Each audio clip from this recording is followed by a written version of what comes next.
You're on a path in the woods, and at the end of that path is a cabin. And in the basement of that cabin is a princess. You're here to slay her. If you don't, it will be the end of the world.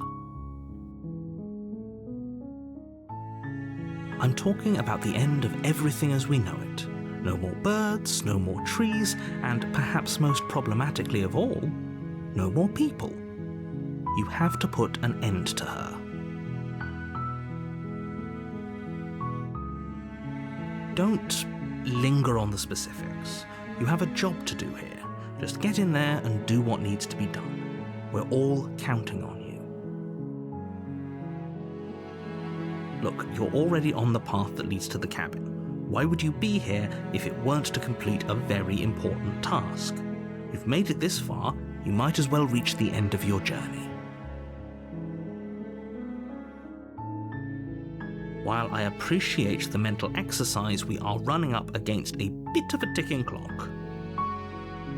Nevertheless, let me assure you, the princess is locked up because she's dangerous. She is not dangerous because she's locked up. And before you decide to waste even more of our time by asking how I know that, let me suggest a more pragmatic lens through which to view this situation.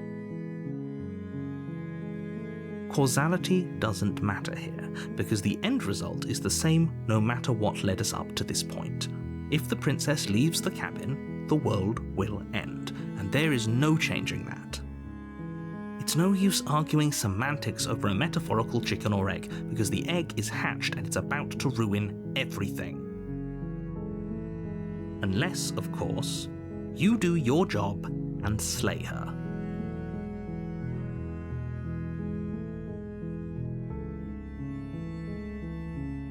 Of course I haven't. Why would I even consider that? Nobody wants the world to end. I mean, maybe some people do, like nihilists, or very, very evil people, but surely you're not one of those, right? Oh, if only that were the case, but I don't make the rules. I have to say, I'm surprised at your reluctance thus far, but unfortunately for the both of us, you're the only one who can pull this off. Like I said, I don't make the rules, no matter how much I wish I did.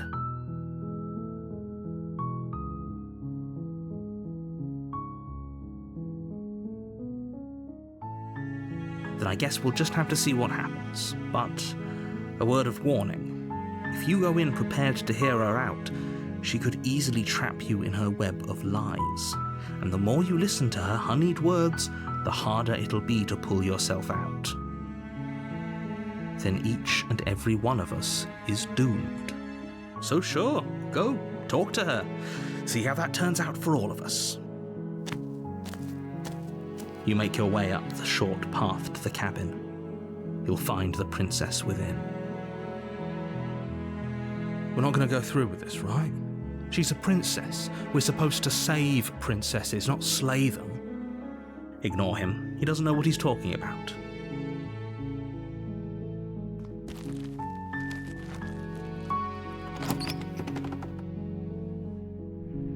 The interior of the cabin is almost entirely bare. The air is stale and musty, and the floor and walls are painted in a fine layer of dust. The only furniture of note is a plain wooden table. Perched on that table is a pristine blade. The blade is your implement. You'll need it if you want to do this right.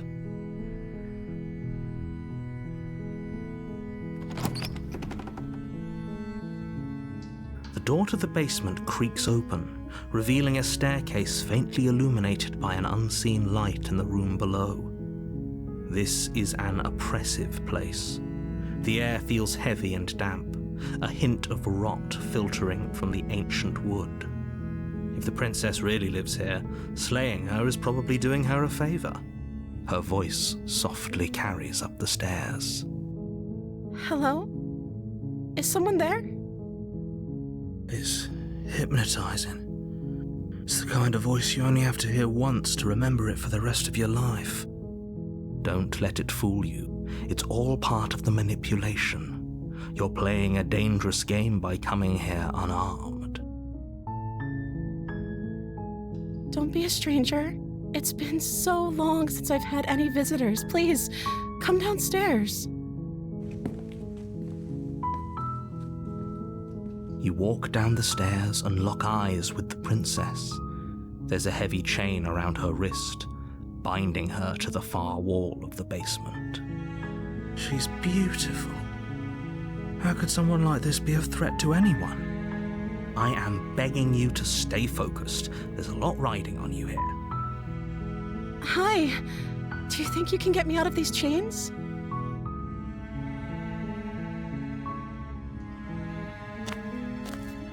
You're only making this more difficult. Thank you. Thank you. You're making a huge mistake. No, you're doing the right thing. You walk up to the chains binding the princess to the wall and give them a tug. They're large and heavy, far too solid for you to even imagine trying to break them apart. I'm guessing you don't have the key? Maybe it's somewhere upstairs. Doubtful. Whoever locked the princess away down here intended for her to never see the light of day. They wouldn't have just left the key to her chains somewhere in the cabin.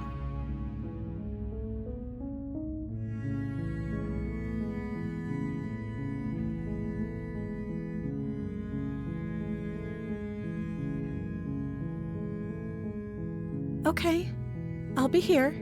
Good luck. You attempt to make your way out of the basement, but the door at the top of the stairs slams shut. You hear the click of a lock sliding into place. Is someone else here?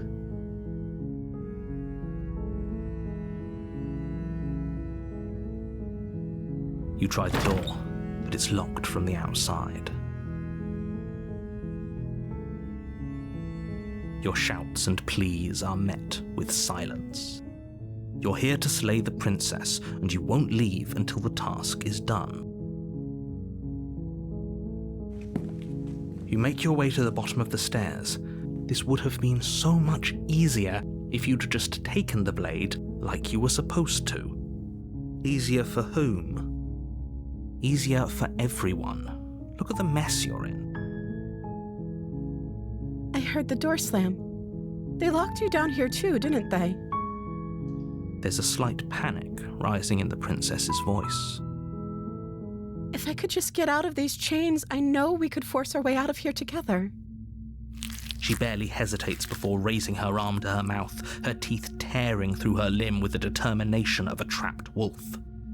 As she rips her flesh from her bone, a sound comes from behind you, the clang of bouncing metal. It's the blade from upstairs. You're not sure how it made its way down here, but if there's a time to strike, it's now. Or we could use it to free her. You won't like what happens if you do that. Fine. Against your better judgment, you place the blade against the ragged, self-inflicted wound on the princess's arm, just above the unyielding chain binding her to this place. You cut into her flesh. The blade is sharp, and it takes little effort to crack through the bone of her arm. Her limb falls to the ground, and the heavy chains follow suit. She didn't so much as utter a sound through the whole ordeal. No, she didn't. She smiles softly as her gaze meets yours, blood from her wounded arm dripping rhythmically to the ground.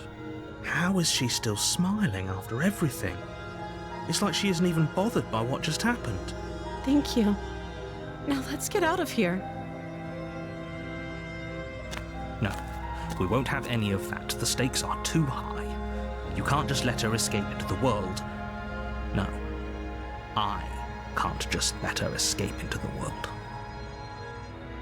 As the princess approaches the bottom stair, your body steps forward and raises the blade. Wait, this isn't fair. You can't just do that. Watch me. What are you doing?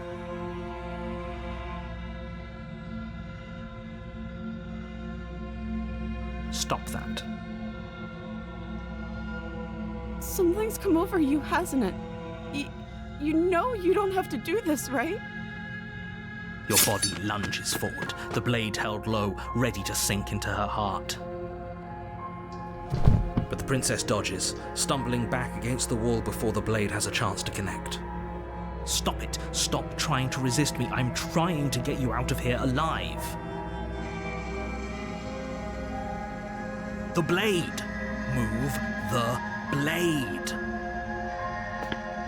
As your body remains frozen in stubborn resistance, the princess takes a cautious step forward.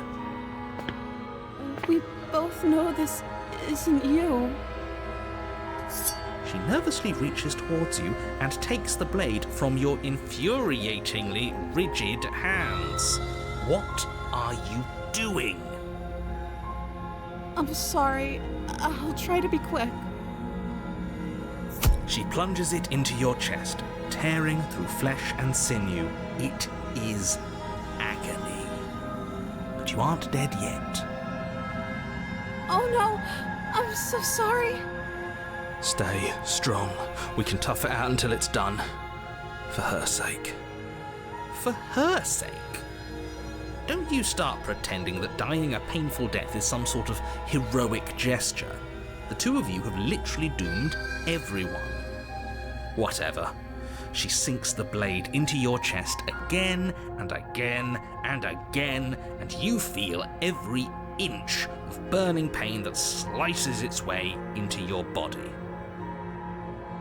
I'm sorry. She doesn't know how to use a knife, does she? Apparently not, though it doesn't matter how sloppy her knife work is, does it? A stab wound is still a stab wound, and it won't be long before you bleed out. I'm so sorry.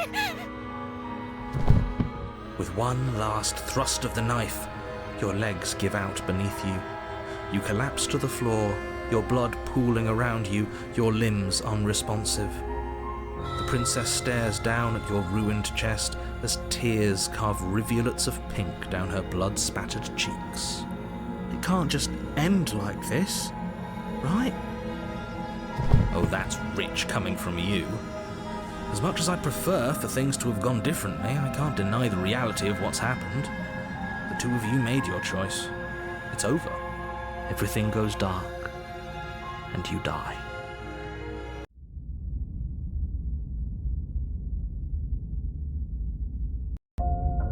You're on a path in the woods, and at the end of that path is a cabin.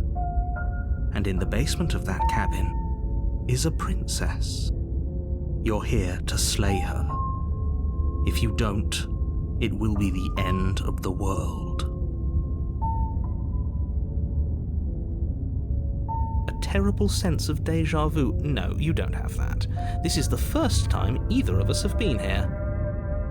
If he doesn't remember what happened, then maybe it's best to keep it that way. Yes, he didn't approve of us last time, did he? If we're going to save our beloved, we'll have to be sneaky about it. Our beloved? Yes, you'll have to be very sneaky about your intentions if you're going to try and save the princess. Ah, so all of the cards are on the table. Then you should know that we and the princess are in love, and the four of us will be foiling any and all assassination attempts you've got in the works. We'll see about that. Whatever you do, just be sure to ignore him specifically. It sounds like he's the sort who'd sacrifice the whole world for a peck on the cheek. What can I say? A world without love is a world that isn't worth saving.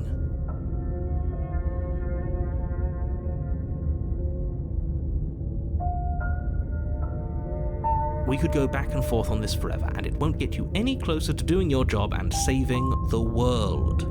So let's just agree to disagree.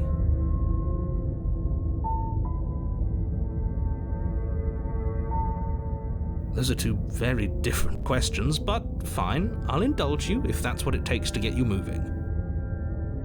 Let's say for a moment that this really is the second time you've met me, or at least a version of me. If you're back here, I'm assuming you died, which probably only happened because you didn't listen to me. You were the one who did us in, villain. Well, not you in the literal sense, but you did everything you could to stop us from rescuing her. Oh, I wonder why. Maybe it's because the entire world was at stake. No lone princess is worth that price. I beg to differ. I'm not going to argue with you. I'm just going to take a deep breath and assume that whoever is making the decisions here has the common sense to ignore your protestations. Anyway, I believe your second question was, what's the point of doing anything? If you're asking that, it sounds to me like you're making the rather dangerous assumption that your actions last time around didn't have any consequences. What do you mean? Of course there weren't any consequences. You forced the princess to kill us, and now everyone's right back where they started. That sounds pretty consequence-free to me. Yes, but in this purely hypothetical scenario, that begs the question of how you got back here. Did time simply rewind itself, or were you instead transported to a different world entirely? If it's the latter, what do you think happened after you died? Do you think the people there lived happily ever after? Or do you think that the princess, left unhindered, brought about the end to everyone and everything, just like I told you she would? She would never. She's a perfect angel that you cruelly imprisoned as part of some convoluted, dastardly scheme. Convoluted? I don't know how this premise could be any more simple. Princess bad, stop her, save everyone.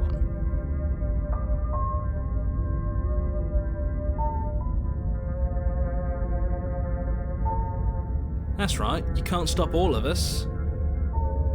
We're going to sweep her off her feet if it's the last thing anyone does. Are these really the sorts of people you'd like to align yourself with?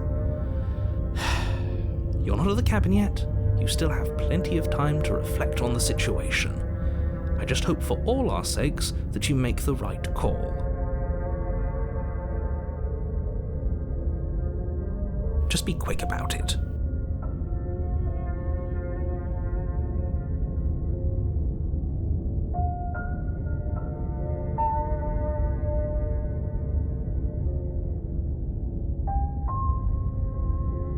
People locked her in that basement, and I told you what this place is. It's a path in the woods. Don't overcomplicate things.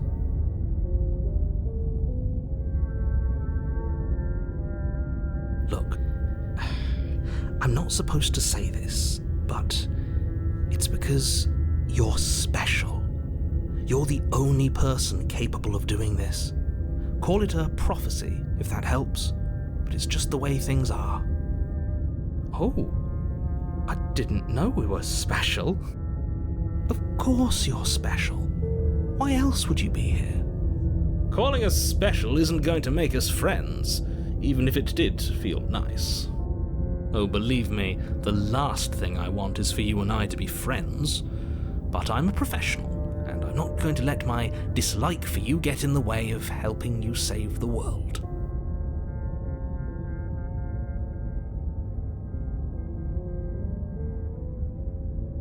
She just can. Believe me, I wish I could tell you more, but you'll just have to trust that what I'm saying is true, and that, despite it all, you're fully up to the task that's been given to you. Maybe it's her beauty that threatens the world. Sure, it's her beauty. Why not? And before you ask, no, we can't just keep her down there.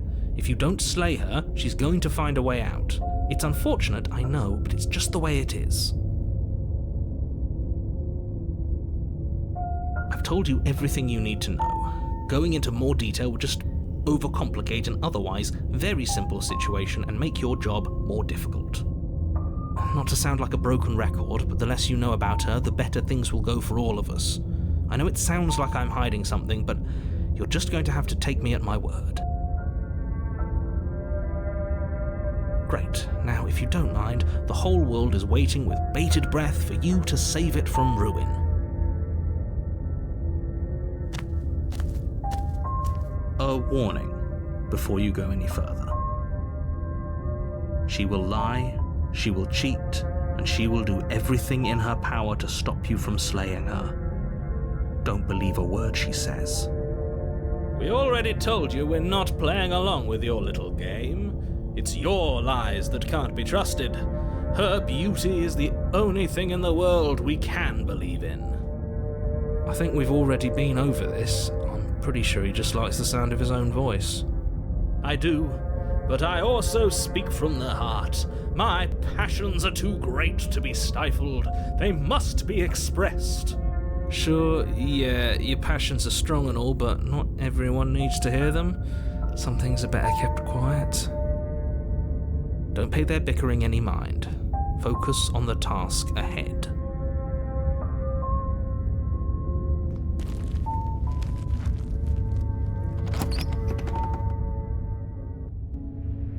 The interior of the cabin is clean and elegant, its stone walls draped in fine-threaded tapestries, a prison befitting a royal prisoner.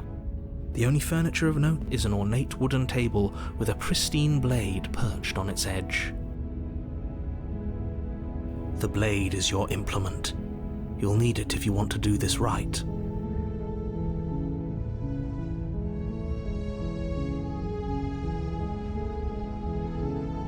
Very different.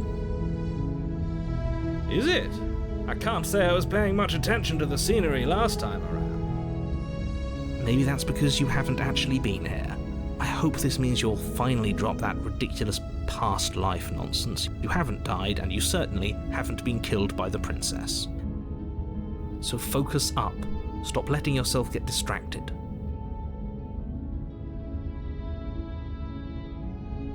That's because there isn't a mirror. There's a table, the blade sitting on the table, and the door to the basement. There's nothing else in here. There's definitely a mirror. There isn't. I'm sure the princess would tell us there was a mirror if she were up here. In which case she'd be lying to you because, again, there isn't a mirror.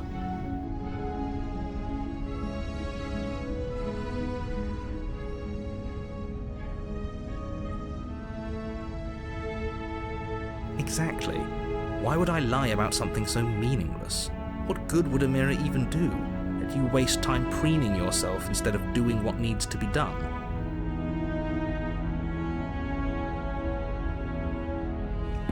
You walk up to the wall next to the basement door. It's a wall. There isn't much to see here. This really isn't funny. You reach forward and rub your hand against the cabin wall. I hope you know how ridiculous you look right now. But it was there a second ago. And now it's gone. Pity. We could have a feather out of place, and now we'll never know. We can't gallantly sweep her off her feet if we have a feather out of place.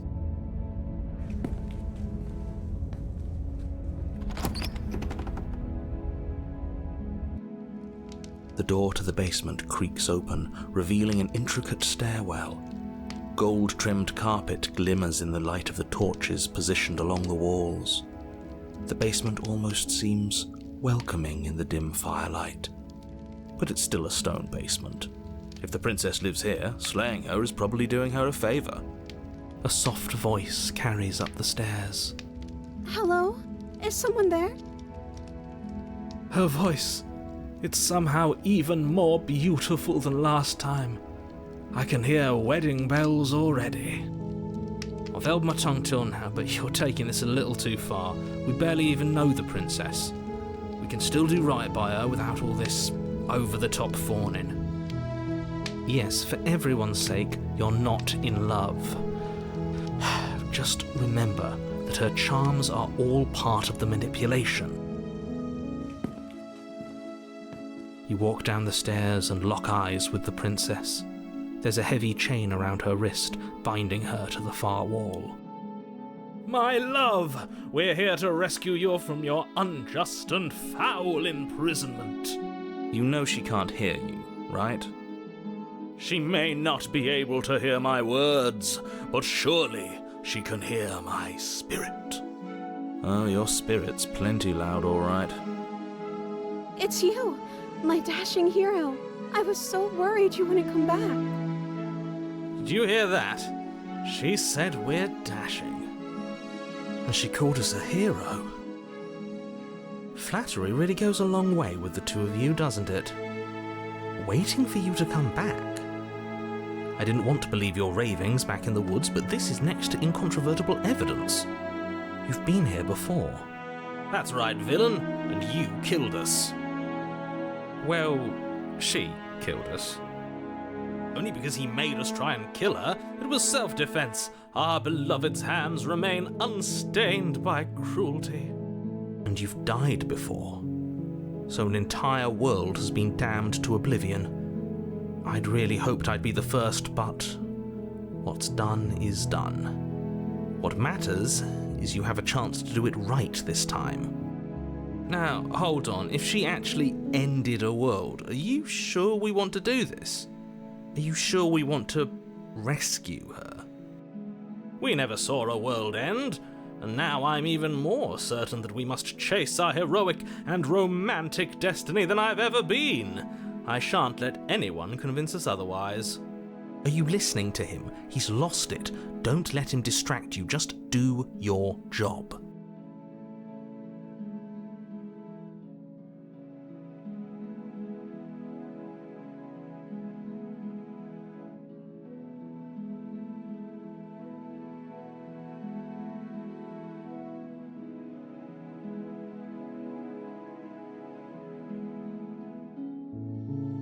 If another version of me was pushed to such drastic action, it was for good reason.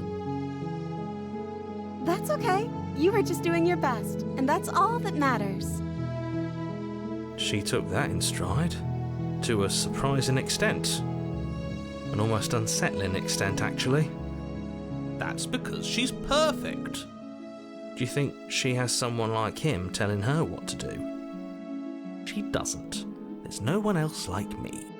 I think he's right, because I like it better if she doesn't have some horrid little voice like him, always trying to drive her to violence.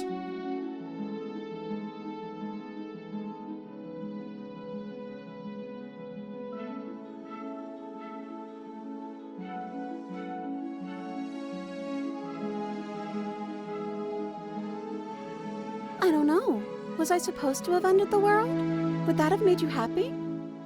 Isn't that just like our darling princess? She wants to make us happy. My heart melts further with every word that passes through her beautiful lips. Are you listening to her? That's a confession. Then I didn't end the world. See? She didn't confess anything. She is innocence itself. I'm not so sure.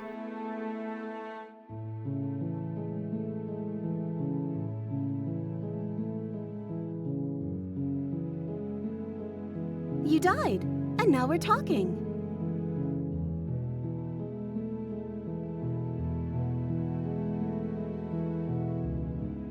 I'm okay with whatever you come up with. You can cut my arm off again. We won't be laying a finger on her perfect wrists, and indeed, we won't even have to. Do you see how dainty her hands are? We'll be able to slip her right out with no harm done. What? No, she's a prisoner here. You can't just slip her hand through the chains. Why are you two arguing over the logistics of slipping her hand out of her shackles? She just said she'd be okay with any idea we came up with. Am I the only one here who thinks that's weird? She didn't care last time. Why should she care this time? That's our stoic, smiling angel. No, you're right. It's extremely bizarre behaviour and further evidence that she's a monster who's not to be trusted. So go ahead and slay her. I'm sorry. Didn't you want me to? Did we? We warned her of the cruel forces seizing our body. That's practically telling her to kill us. She is our beloved, and she made the choice to free us of our misery, to show us mercy and make the best decision for everyone. She made the best decision for her. Don't be so quick to assign kindness. You're just opening yourself up to manipulation. No, I can't let you do that. If you take another step towards the princess, You'll what? Take over our body and force us to try and kill her? I would if you had a weapon. Not on my watch, villain. My passions contain titanic depths, and if you try anything that might harm our dearest, I will end our life without a second thought. You wouldn't. I would. I'd listen to him if I were you. He has a lot of strong feelings. And doesn't the world end if we don't stop her? You approach the princess and gingerly slide her hand from her bindings. That shouldn't have worked. I'll be damned. We're doomed. I can't believe it. But I guess I have to. I told you. There's no life more worth living than that of a true believer. I'm free, and you're not trying to kill me this time. Thank you. Thank you so much. The princess jumps up and smothers you in a joyful embrace. Ugh. If only you had a weapon, one slip of the wrist and your pristine blade would be buried in her back and everyone out there would be saved. Luckily for Mr. Romance, we don't have a weapon. Who needs a weapon when we have the power of love on our side? What do we do now?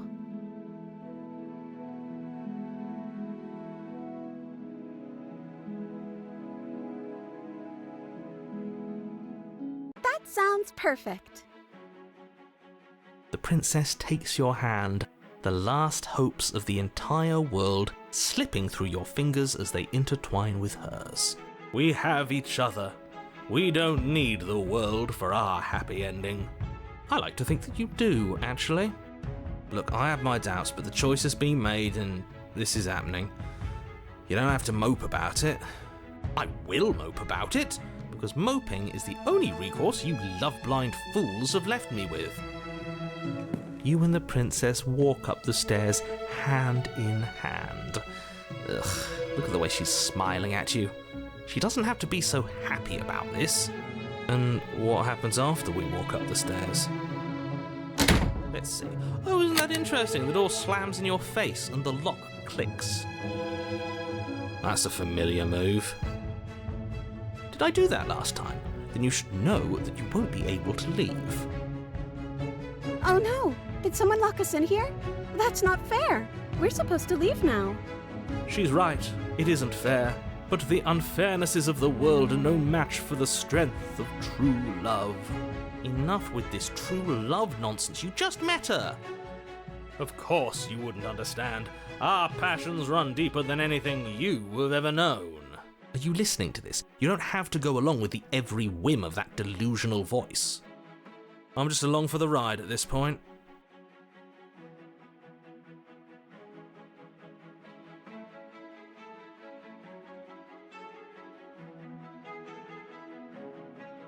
Okay, yeah, let's do it. Like a pair of teenagers in love, you and the princess place your hands on the door together. Blech.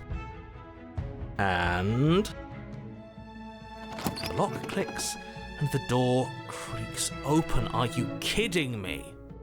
I told you our love was insurmountable. You and the princess make your way upstairs and the blade.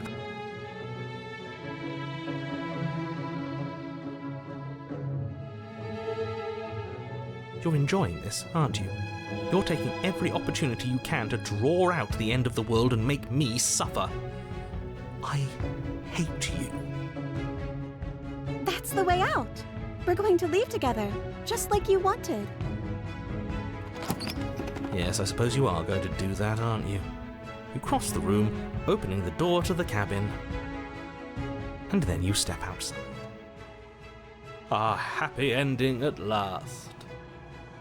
We did it. What should we do now?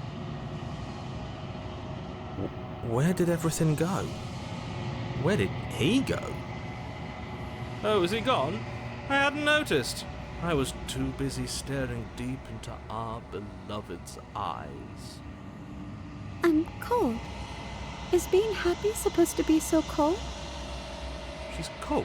Quick, our feathers. Pluck them all and weave her a coat worthy of a princess.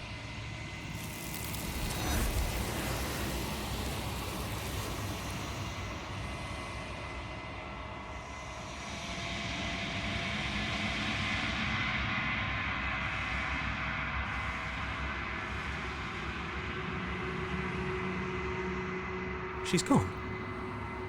Where did she go? Should we try and find her? And is that a mirror? Why is it here? Why now?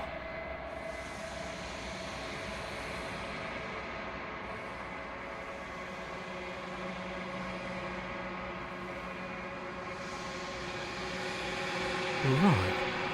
She's gone. It's just us and that awful thing. I can't believe she was taken away from us. The nerve. It is. Does that mean the world ended? A villain vanquished. There's something dreadful about it. I don't think you should. Yes, I fear that we won't like what we'll see. What if we just sit here and preen for a while? That can't hurt, right? I'm begging you, don't do this.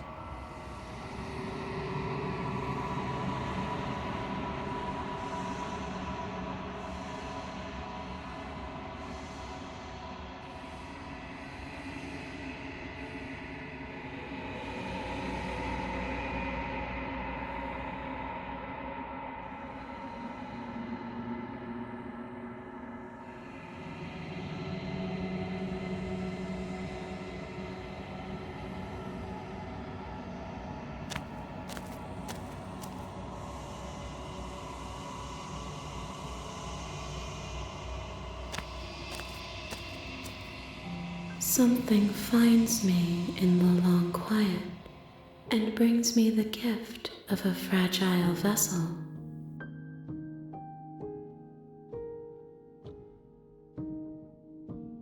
Yes, nerves and fibers to feel the worlds beyond, perspectives to make my own. This one is soft and delicate. You molded her to love you, and she'll make for a gentle heart. Do not mourn her. She has served her purpose.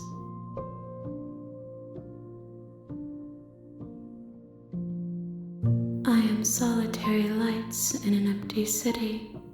What are you?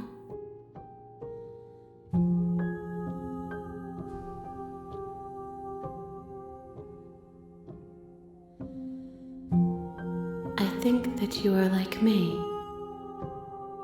We are oceans reduced to shallow creeks.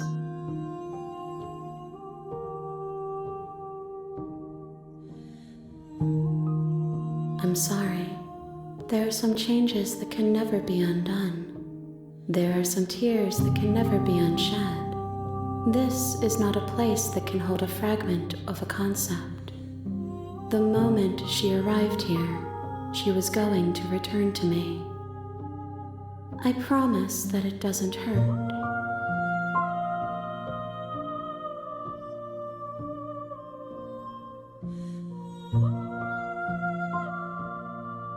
I have only just now stirred to consciousness. I could not have trapped you here, and I too yearn to be free.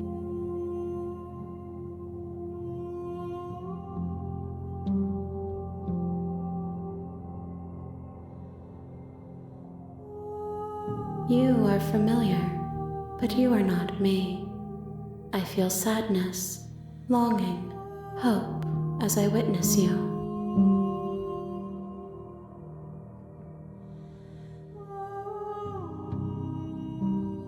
How can the world have ended if we are talking? You are the only thing I have ever known. The space we're in is vacant. Nothing comes here but us.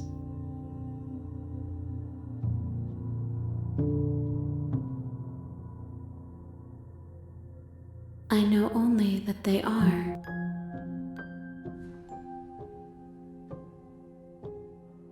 Nothing as we are, but I know that there are worlds beyond us, and that we are meant to reach them.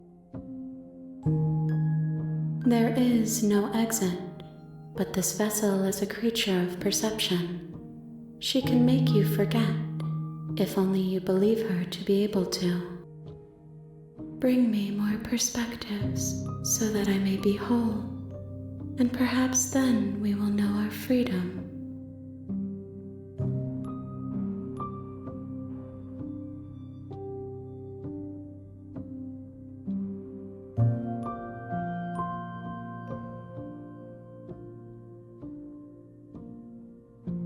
Then we will be here forever, as we are now, unfinished, dry, hollow.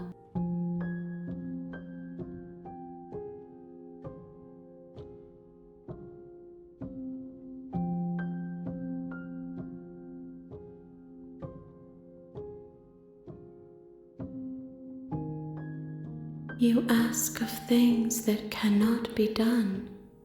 To destroy is merely to reshape, to remold.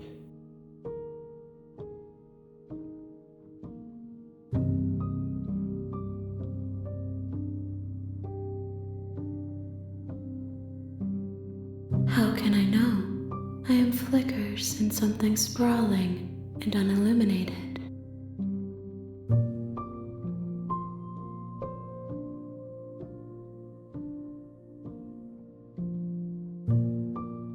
More than you have found, but less than there are to find.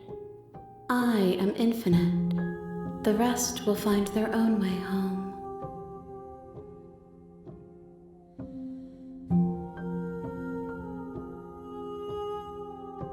Everything, until we meet again.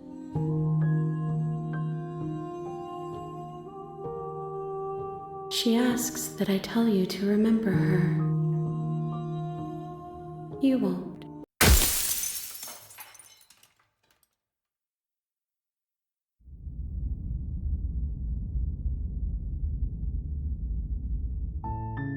You're on a path in the woods, and at the end of that path is a cabin. And in the basement of that cabin is a princess. You're here to slay her. If you don't, it will be the end of the world.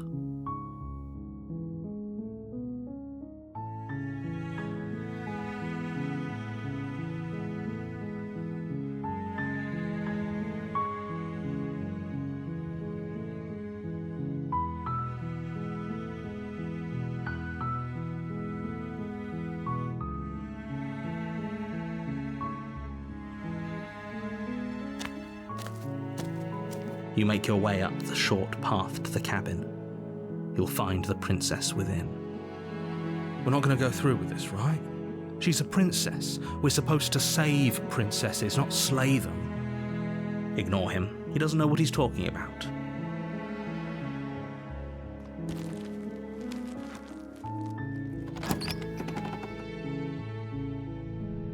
The interior of the cabin is almost entirely bare. The air is stale and musty, and the floor and walls are painted in a fine layer of dust. The only furniture of note is a plain wooden table. Perched on that table is a pristine blade. The blade is your implement. You'll need it if you want to do this right.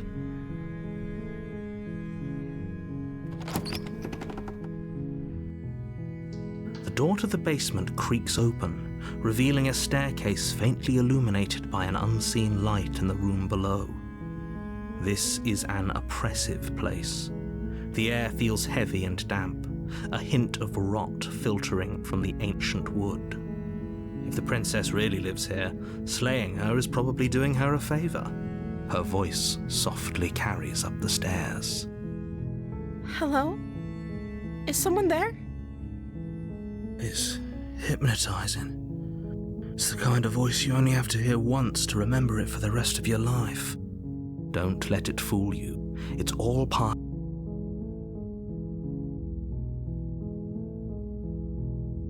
You are? It's been so long since anyone's come down here. I was starting to think they'd forgotten about me. You walk down the stairs and lock eyes with the princess. There's a heavy chain around her wrist, binding her to the far wall of the basement. She's beautiful. How could someone like this be a threat to anyone?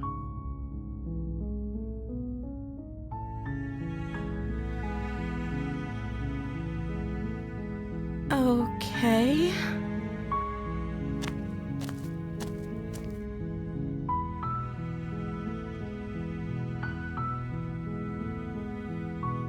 Oh. She pauses, carefully formulating her words before she responds. You can address me as Your Royal Highness. Or you can just call me Princess if Your Royal Highness is too formal. Is Princess her name or her title? What if it's both? Could you imagine being named Princess Princess?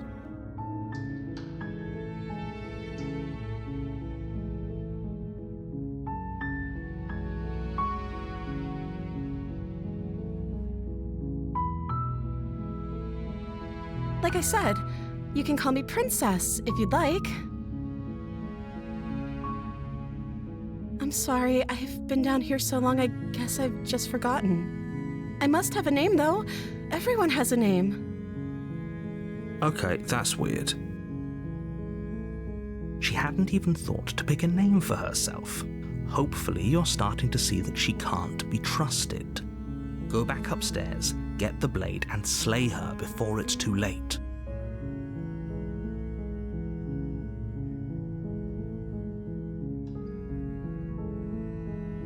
I don't see what that has to do with anything.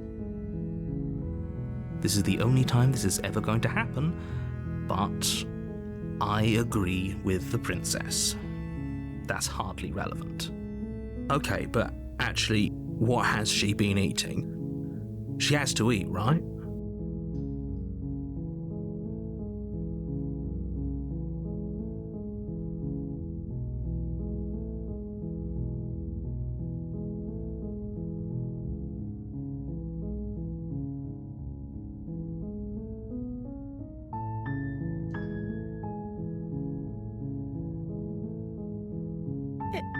Is that why they threw me down here? But I don't want to hurt anyone. I like the world, I think. I don't remember much about it, to be honest. I've been down here for so long. That's... How long has she been locked away? Did they tell you how I'm supposed to end the world?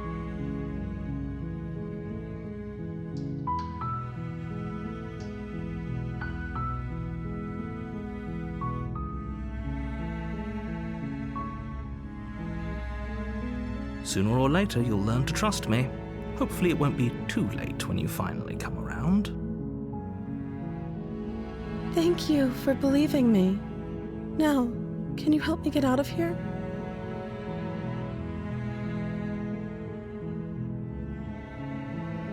There's going to be plenty of time to chat after I'm free, but okay. What do you want to know?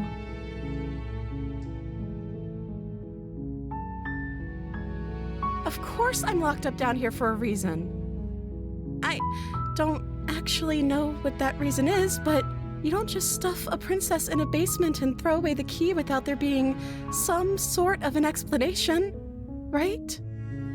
You have all the explanation you need, and you should know better than to trust whatever she comes up with.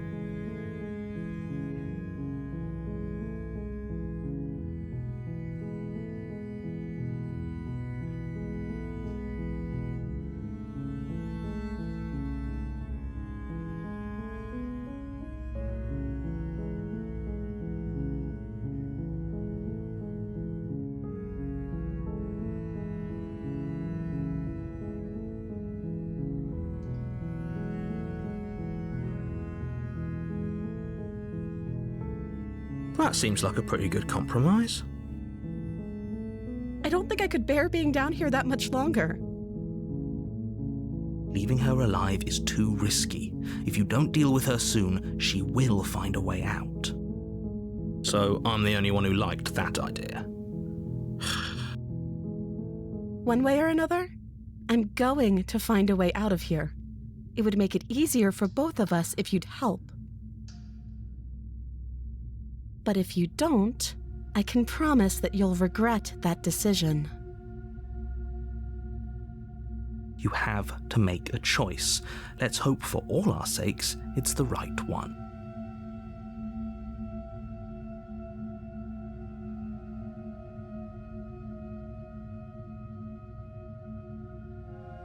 Thank you. You turn back to the stairs, intent on retrieving the blade in the cabin. Where are you going? You can't just leave me here. Fine, turn your back on me, but it won't be long before I slip these chains. And once I'm out of here, there will be hell to pay for leaving me behind. Slip these chains? She can't, right? She needed our help to get out of here. But do you hear the conviction in her voice? I don't think she's bluffing.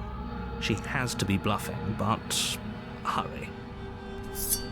You rush up to the first floor, grabbing the blade, both yours and the world's only possible salvation. Okay, if we're sure about this decision, I'll support it. I suppose we have a world to save after all. You slowly creep down the basement stairs. It's quiet. Where the princess sat only a moment ago, there's only a severed arm, its cooling flesh still chained to the wall. And she is nowhere to be seen. Is it just me? Or did this room get a lot bigger?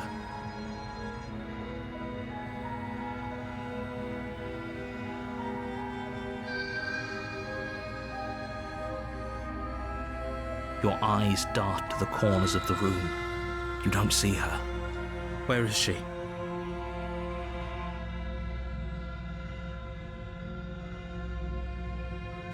As you step towards the severed limb, you hear the pattering of feet behind you, soft against the basement floor, then loud and desperate against the stairs.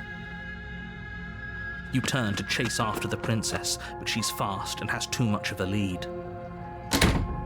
She slams the door behind her before you can make it to the top of the stairs. The lock clicks into place. No! Thanks for letting me out. I'd return the favor, but I think we both know that I can't trust you to let me stay free. With those parting words, the princess walks away, her quiet footsteps eventually fading as she leaves you and the cabin to rot. You're stuck here, alone. It can't just end like this, right? As much as I'd prefer for things to have gone differently, I can't deny the reality of what's happened. I'm sorry, but it's over. You don't know how much time passes before the end, but eventually it comes. The world ends, and you end with it.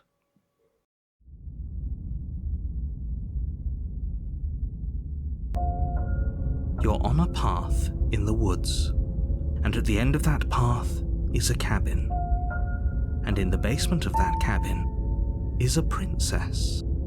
You're here to slay her. If you don't, it will be the end of the world.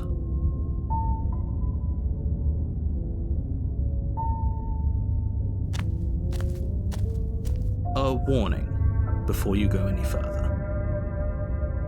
She will lie, she will cheat, and she will do everything in her power to stop you from slaying her. Don't believe a word she says. Don't worry, you can trust us to get the job done.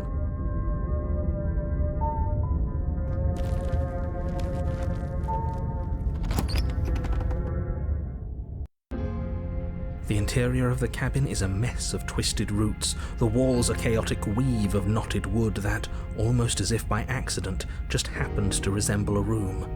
The floor is damp and earthy, and the only furniture of note is a slab of mud in the shape of a shelf, with a pristine blade perched on its edge.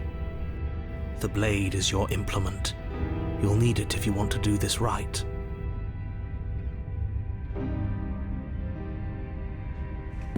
You walk up to the wall next to the basement door. It's a wall. There isn't much to see here. What are you talking about? This isn't a wall. It's a mirror. Or at least it'll be a mirror once we wipe off that layer of grime. You reach forward and rub your hand against the cabin wall. I hope you know how ridiculous you look right now. You take the blade from the shelf. It would be difficult to slay the princess and save the world without a weapon. Well, if we're grabbing a weapon, we should probably keep it hidden behind our backs. She doesn't have to know we have it. That's not actually a bad idea.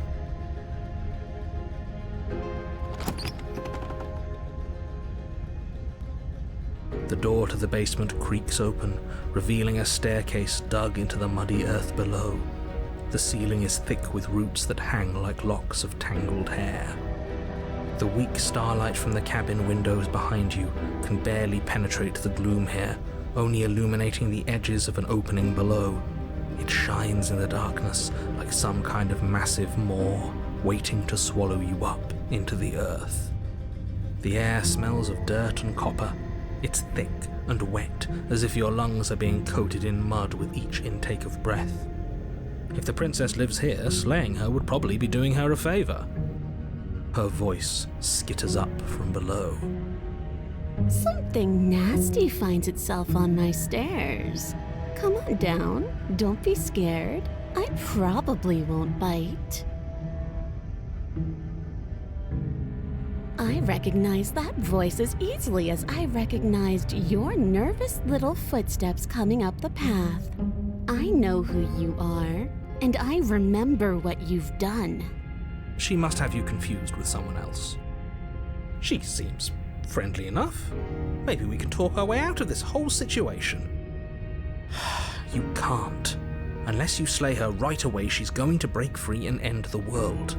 There's no reasoning with what she is. Look, I'm just throwing ideas out there. I like to think out loud. I'm the kind of guy who likes a discussion. Don't we want to hear what everyone has to say before making any big decisions? Do you want to hear what everyone has to say?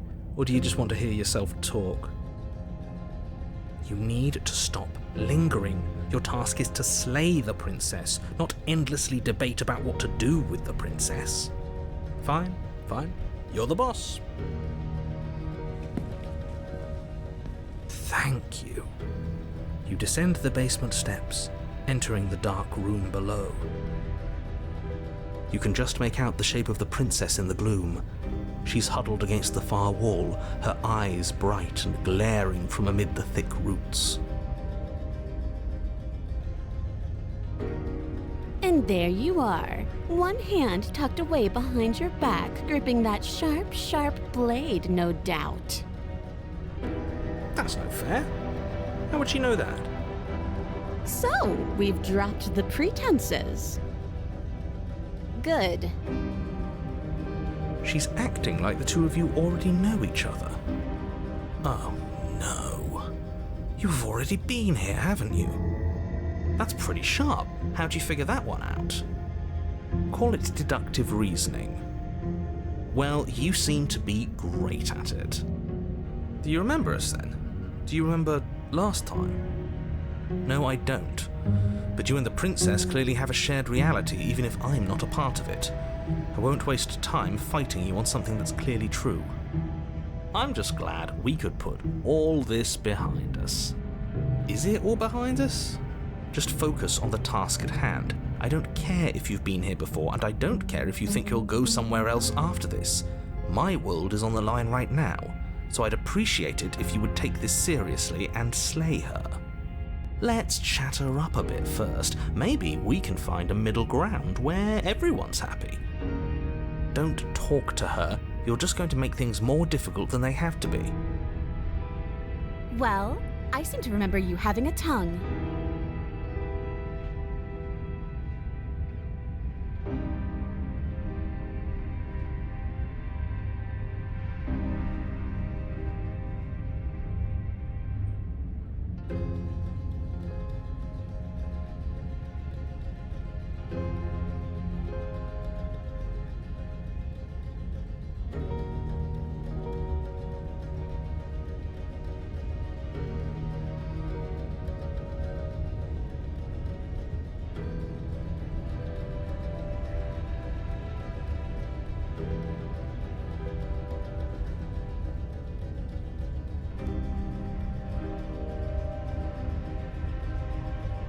And why would I do such a thing? Is someone's guilty conscience getting to them? But I wouldn't worry. As much as I may hate you, letting you live is in my best interests. If you get me out of here, the only thing that will be dead and buried is the bad blood between us. Oh, that nagging feeling you mentioned is me, by the way. I'm actually a little anxious about a potential backstabbing event. She needs us to get out of here. We'll be fine if that's what we decide to do. You won't be fine because destruction is in her nature. If she gets out of here, that's it for the world, remember? Even if that's true, that doesn't automatically mean she's going to stab us in the back. I think that depends on your definition of words like stab and in the back. She might not literally do that, but she could very well symbolically do the same thing. See? He gets it. There's nothing wrong with looking out for number one.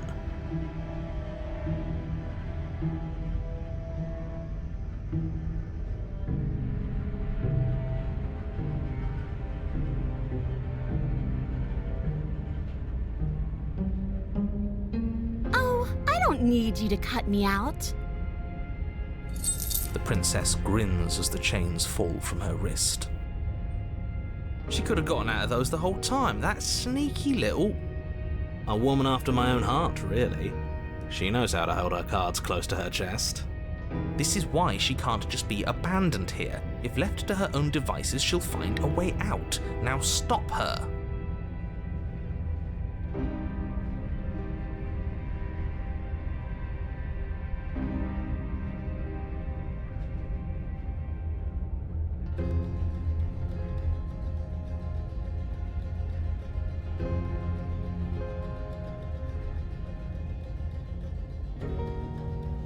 Yes, let's. She creeps forward, taking one cautious step at a time until you and she are face to face. She never breaks eye contact, even as the two of you find yourselves face to face. She's silent for a long moment, as if testing to see what you'll do now that she's within arm's reach. After you, darling. You're the one it lets come and go. It's best if I follow. Oh no, we can't have that. If anyone is going to turn their back on anyone else, she's going to turn her back on us. It shouldn't matter who leads and who follows. We're working together here. Well, if it doesn't matter, then she can go first. We may be in this together, but that doesn't mean we have to trust her. We're armed and she's not. What's she gonna do? Bite us when we're not looking? You're talking a lot about trusting someone who, by her very definition, cannot be trusted. I don't know how many more warnings I have to dole out, but if you help her out of here, you're going to regret it.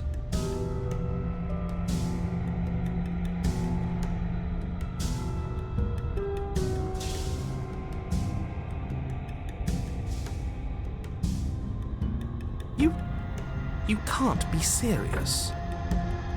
Now, hold on. We should put this to a vote. The blade is one of our most valuable assets. We can't just give it to her. What if she uses it to kill us? I vote no.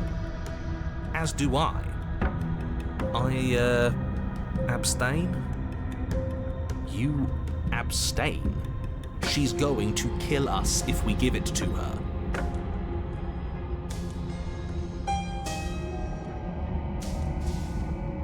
You're going to get everyone killed. You know that, right?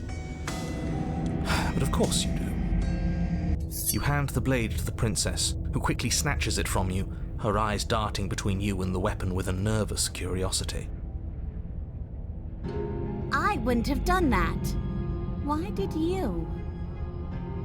What do you think happens now?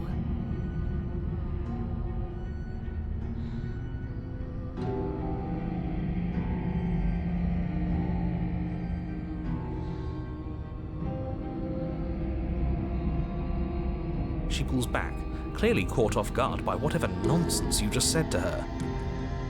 I thought it was nice. Whether it's nice depends on if we meant it. We didn't mean it. Did we? If you were lying, we'd all know.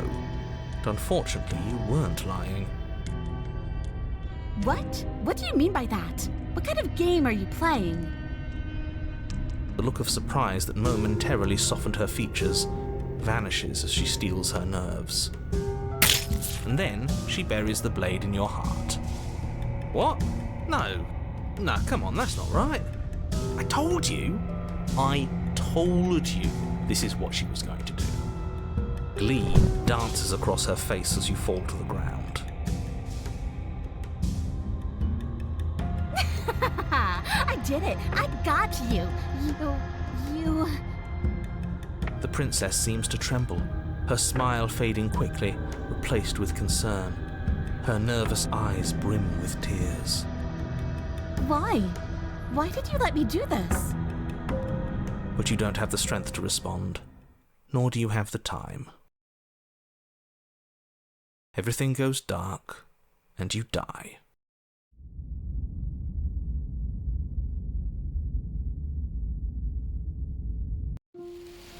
You're on a path in the woods. I can't believe she actually stabbed us. I told you not to give her the blade. I told you it would come around to bite us. I voted against it. Yeah, we know. You already got your I told you so's in while we were bleeding out. I just wanted to make sure that everyone here knows that I was and am on the right side of that argument. Oh, you're far from being on the right side of anything. You're fixated on the past, whereas what you should be is fixated on the future. Ho ho, a visionary. I like it. Tell me more. Gladly, my dear fellow. By cruelly turning on the princess in her moment of vulnerability, we made ourselves an enemy. But by mastering our fear and insecurity and handing over our power, we've begun a journey to something so much deeper. I like journeys. Traveling is a bit of a passion of mine. It makes me so relatable. Now, where are we off to? Well, if we're lucky, it's a journey to love. She hates us. Does she? She hesitated before stabbing us to death. As ridiculous as this guy is, maybe he has a point. I don't know if I necessarily buy into his whole love journey thing, but maybe she won't be as keen to betray us this time. We've already proven to her that we can change, so maybe she'll realise that things don't have to end in violence. You know, maybe you're right. In which case, I suppose the only thing to do is to get back to the cabin and give it another try. Give what another try exactly? You are aware I've been listening to you, right? It makes no difference if we conspire in the shadows or bear our intentions with open hearts. We are breaking your cruel cycle and whisking her away to freedom. Oh, are you now? Great, so you've obviously been here before, since you apparently died at least once. Twice, actually. Sure. Twice. Then I'll spare you the little introduction I had planned. You already know about the princess, and clearly you already know that she's dangerous. So don't muck this up. It's bad enough that this isn't your first time through.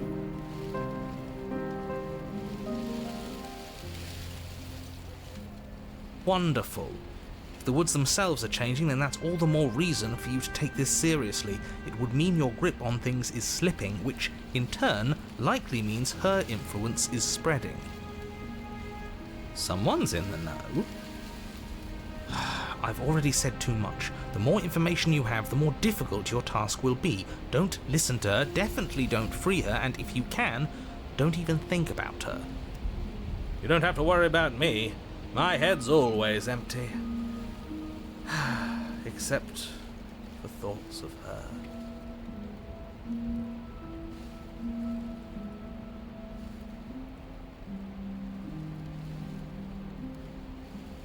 Yes. Good. Playing both sides. That's what smart people do, and you're the smartest in the room.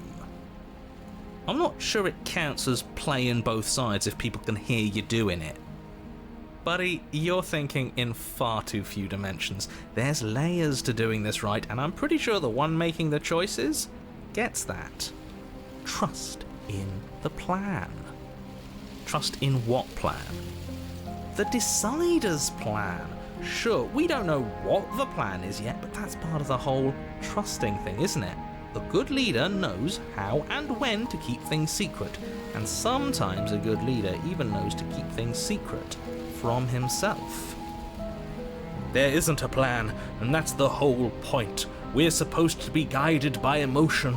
We're supposed to passionately live in the moment, and I'm sure that when the time comes, those passions will tell us to set our darling princess free. If I were you, I'd remember what she's done. You know how dangerous she is. You should know that someone like her shouldn't be let loose upon the world.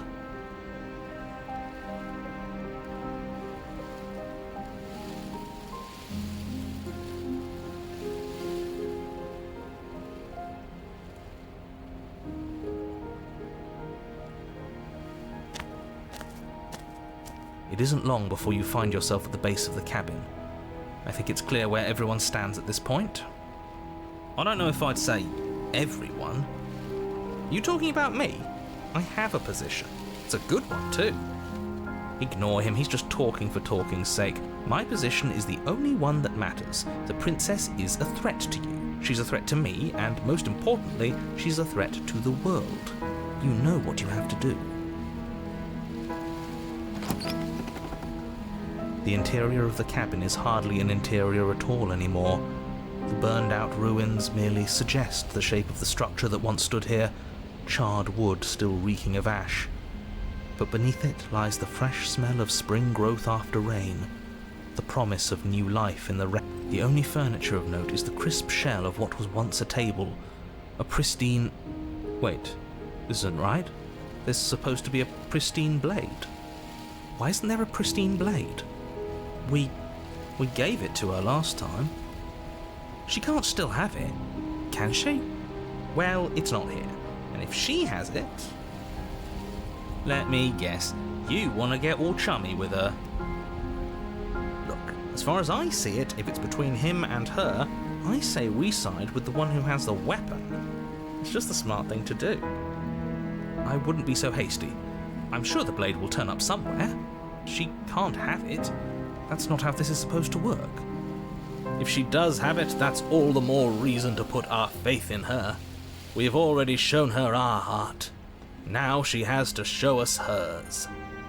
Unless her heart tells her to stab us, which doesn't seem unlikely, so yes, I agree. Let's make sure we get on her good side.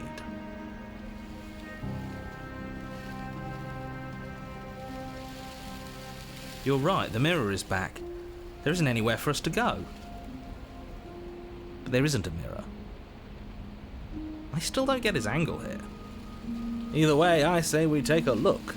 It feels like it's been forever since we've actually seen ourselves. For all we know, our feathers are all out of place, and that's why we haven't yet won her heart. We must put our best face forward. Yeah, we can't go around looking disheveled. A real go-getter takes care of his appearance. So, is the door to the basement behind the mirror? I promise you there isn't a mirror, and there isn't a door to the basement. The entrance is more of a burned-out frame than anything else, and it's right there on the far side of the room. Do you really not see it? You step forward and approach the scorched entryway leading to the basement, hesitating before you begin the descent. You know what you have to do. Wipe away the grit from the mirror, and behold our handsome features. It went away when we touched it last time. You reach forward and wave your hand through the hollow entrance leading to the basement. You really thought there was a mirror there, didn't you? That can't be good. As if things weren't unpredictable enough. Alas, our fine features remain unseen. We'll just have to trust that she'll find us beautiful as we are. Well, seems like the only way to go is forward, isn't it? Yes, that's where everything tends to be. Let's just put on a good face and have our wits about us. You step through the frame of scorched wood and make your way into the darkness below. The stairs to the basement are covered in a fine layer of gritty ash. The air still feels warm, as if the fires that ruined this place had only recently been extinguished. Yet fresh shoots of thorny branches are already weaving themselves through the soot-covered earth of the walls around you. Their spines point courteously down towards the basement, so you're able to brush past their jagged points with ease, at least on the way down. But you don't need to think about the way back up just yet. That's a matter for after the world's been saved. These thorns are an expression of her pain. I know it. She's calling out for help. Her voice, worn down by pain and suspicion, hobbles up the stairs. I can't get away from you, can I? I lock you away and you come back. You let me kill you and you come back. I don't know why you let me do that. I don't know what you want from me.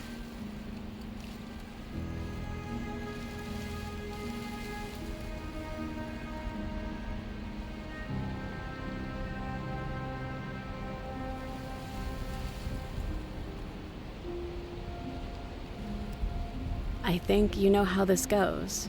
I'm down here and I can't leave. So, come down and talk. It's not like I can stop you.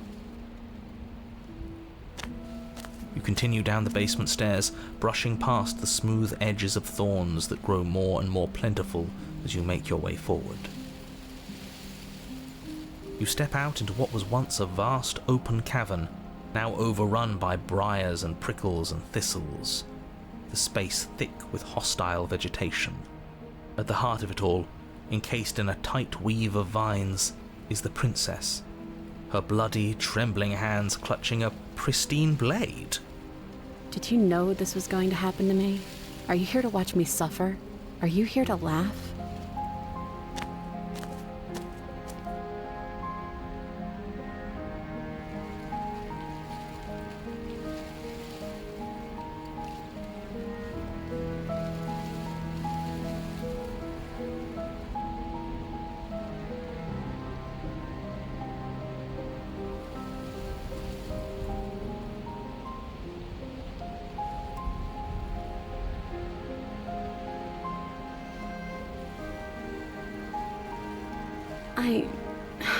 I want to trust you.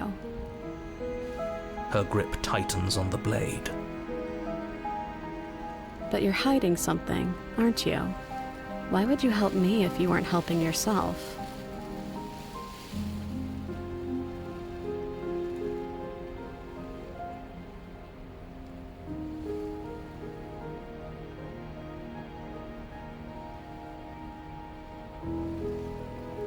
The princess clutches the blade closer to her chest. That sounds nice. I'm so tired of the bad blood between us. But it's hard to let it go. You've hurt me. Her eyes dart away from yours for a brief moment. And I've also hurt you.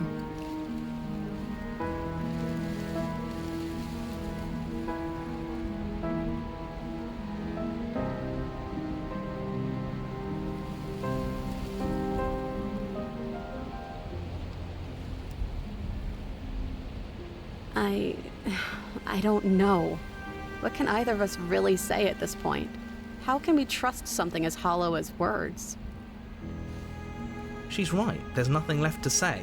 So let's get a move on and do something before she comes up with a scheme to get out of here on her own. We don't need words to send a message. It is through action that we can show her our adoration, our devotion, our kindness.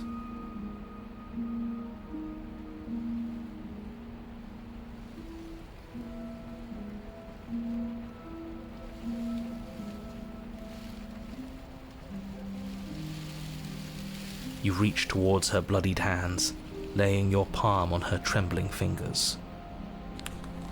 For a moment, she clutches it even tighter, her knuckles going white with the effort. But then the tension fades. Her grip finally loosens and she allows you to take the weapon. You carefully pull it free from the thorns, though they scrape at your skin, leaving red trickles of fresh blood all along your arms. She trusts us. She trusts us. Doesn't that set your heart aflutter? Yeah, a little. It could just be nerves. Being this close to her does bring back unpleasant memories, but I don't know, it doesn't feel bad. It feels good. Like we're special to her. We are special to have gained an ounce of trust from a maiden so guarded. Now all that remains is to free her from her bindings. Yeah, let's do it. Let's show her how much both of us have changed.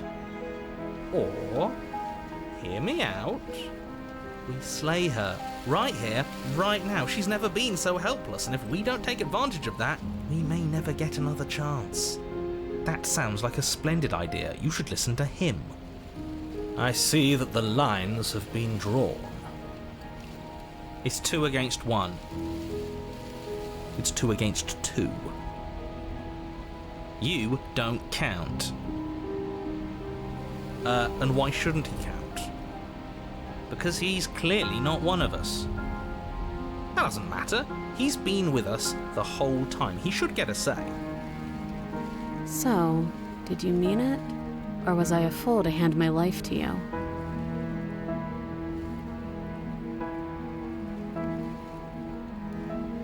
Yes, what a good idea. Let's cut her free. Oh, so you're suddenly team free her? You can't just switch sides as soon as we make a decision.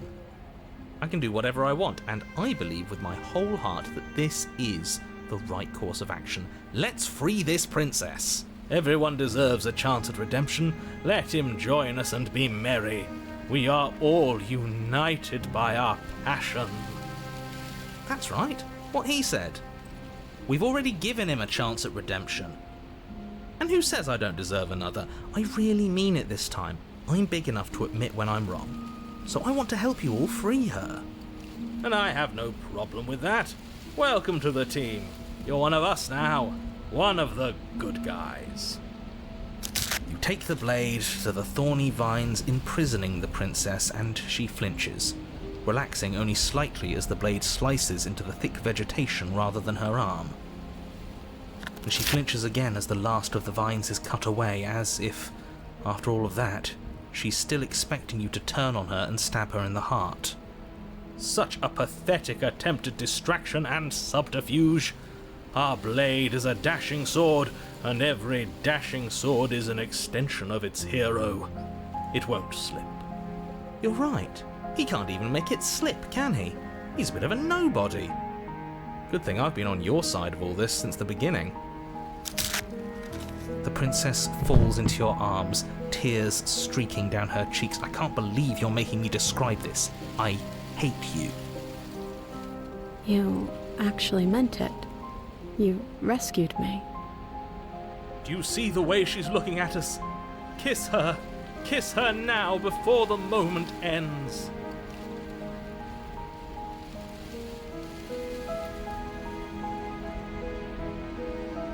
Can we actually do that? No, you can't. Absolutely not. You know as well as I do that we can. And we wouldn't want to throw away a chance for a special moment, now would we? If I were only capable of throwing myself off a bridge. Well, are you going to describe our steamy, romantic kiss? You lean in and you kiss her. And she reciprocates enthusiastically. You kiss. It's done. Are you happy now? Come on now, this is the big moment. You can do better than that. Ugh, fine. You and the princess lock eyes and stare deep into each other's souls with all the roaring emotion that comes from letting what once was hatred turn into pure, unbridled passion. Are you making fun of us? And then each of you close your eyes and kiss. Words can describe neither the nuclear fire nor the oceanic depth of your connection. Please. I think he actually likes romance. If history itself were not about to end, historians would document this moment for the rest of time. Musicians would write era-defining ballads, and great artists would expend entire lifetimes trying to merely capture the spark you hold right now. He's making fun of us. It doesn't matter either way, because this is good stuff. I'm aware of my skills. And unfortunately for you, the moment doesn't last forever. You open your eyes, the princess smiles gently up at you. Time for you to damn the whole world to oblivion, I suppose. That was nice. Her hand slips into yours, and the two of you rush to the basement stairs. Shameful, really, that the same thorns that so graciously allowed you downstairs are now blocking your only way out. Please, after all the trials we've been through, do you really think a few measly thorns can stop us? Love is an even more powerful weapon than our blade. We cut through those other vines just fine. They're only thorns. I'm not afraid of getting a few scrapes. I'm not even sure we need to do any cutting. We can just move them out of the way. What a pathetic showing, really. A few pointy sticks can't keep us down here. We're both meant for so much more than this.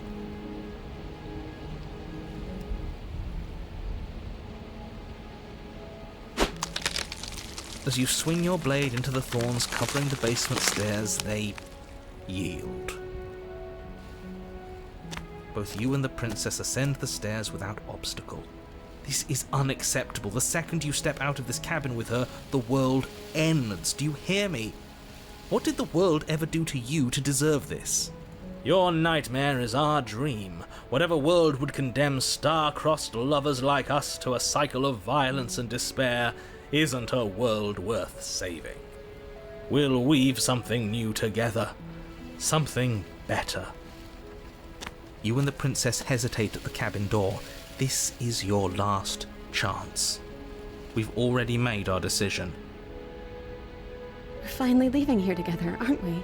And all we had to do was trust each other. It wasn't easy, but I'm glad we finally could.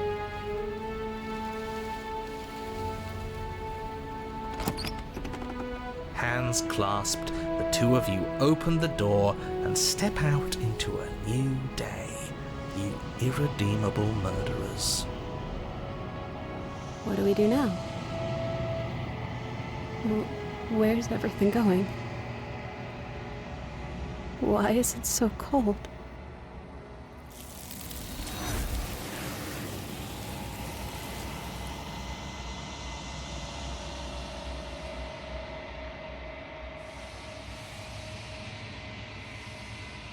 She's gone. Where did she go? Should we try and find her? And there's that mirror again. Why is it here? Why now?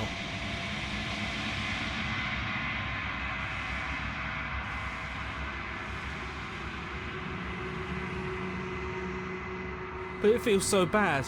Like looking into it right now is going to be the end of everything. Yes, I fear that we won't like what we'll see. What if we just sit here and preen for a while? That can't hurt, right? If they think it's bad, I'm with them.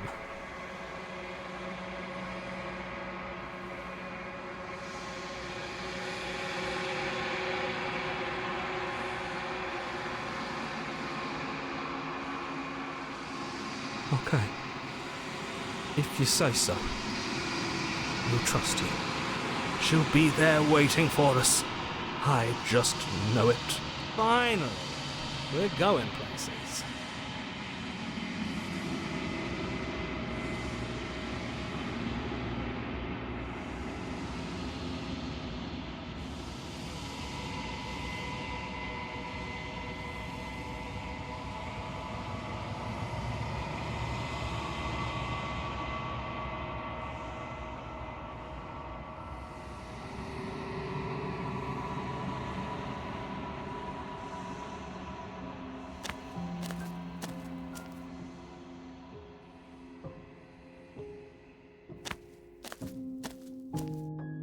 Flickering lights and empty cityscapes become pockets of vitality and movement.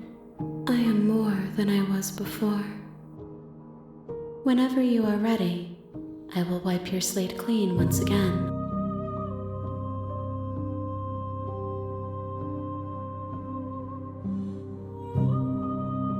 Is a child the same as an infant?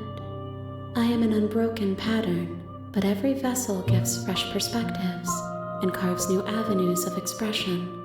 I am different, but I am the same.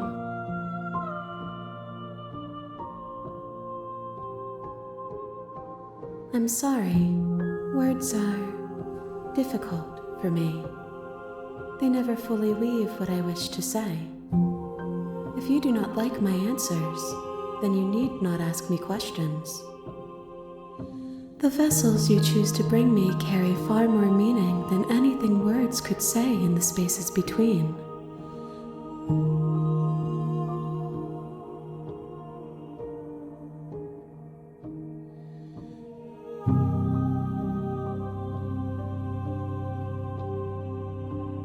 With every gift you bring me, I excavate the alleys of what I am meant to be, and every exploration yields new and complicated truths. What I will be is different than what I am, and what I am is different from what I was. I cannot tell you what desires I will hold when I have changed. But in this moment, all I want is to know myself and to know you.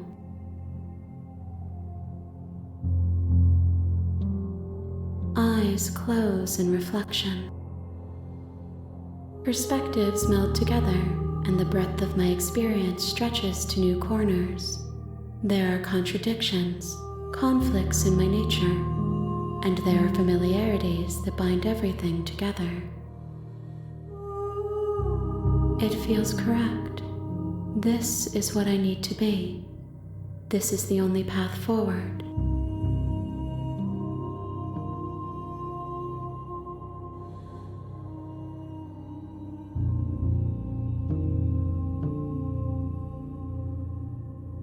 Those paths lead to worlds you've already seen, and to perspectives I have already made my own. They are useless to us now, inaccessible. The only paths of value are those that are yet untread.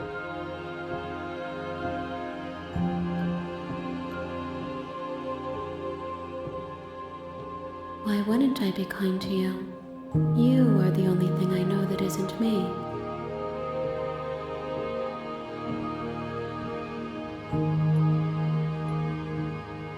This one yearns for connection she feels she doesn't deserve. Even when shown compassion, she hid herself away. She will make for a cautious heart. Do not mourn her. She isn't alone anymore.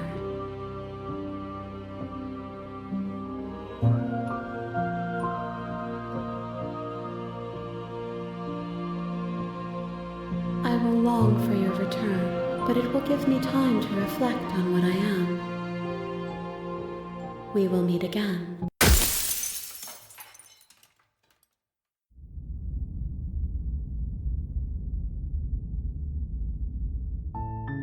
You're on a path in the woods, and at the end of that path is a cabin. And in the basement of that cabin is a princess. You're here to slay her. If you don't, it will be the end of the world.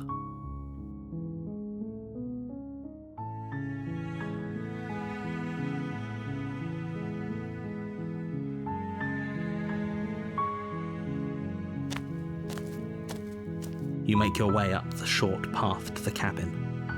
You'll find the princess within. We're not going to go through with this, right? She's a princess. We're supposed to save princesses, not slay them. Ignore him. He doesn't know what he's talking about.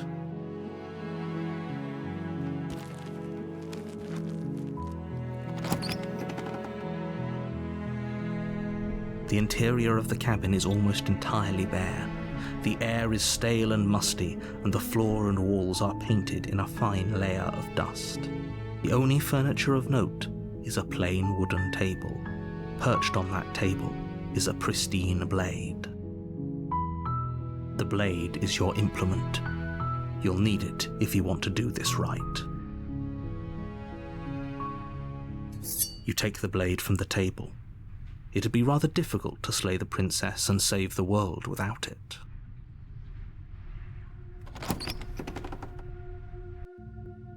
The door to the basement creaks open, revealing a staircase faintly illuminated by an unseen light in the room below. This is an oppressive place. The air feels heavy and damp, a hint of rot filtering from the ancient wood. If the princess really lives here, slaying her is probably doing her a favor. Her voice carries up the stairs. Who's there? She sounds dangerous. It's almost as if she's the one in charge down here. Don't let it fool you. It's all part of the manipulation.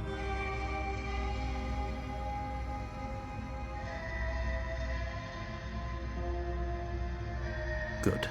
You're still listening to reason. You walk down the stairs and lock eyes with the princess. There's a heavy chain around her wrist, binding her to the far wall of the basement. She's so coldly beautiful. Is she really a threat to the world? Focus on the task at hand. And there you are. Are you here to kill me or something?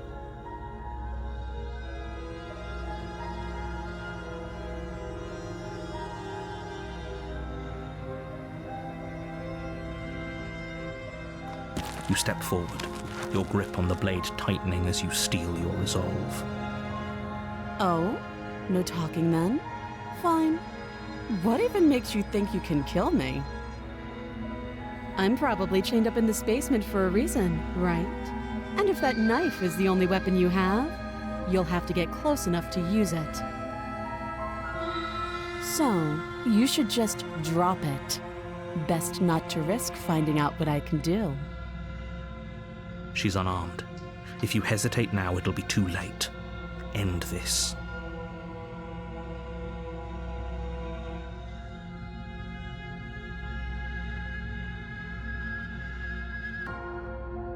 You're so close. Don't give up. You've come this far.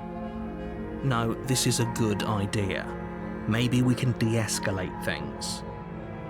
Oh, threatened, are we? You poor thing. Drop the knife, and of course we can talk.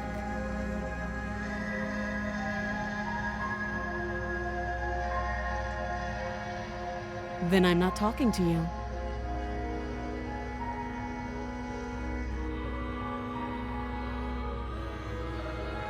I guess we are. For the love of everything, just slay her already. Or drop the blade. Do something.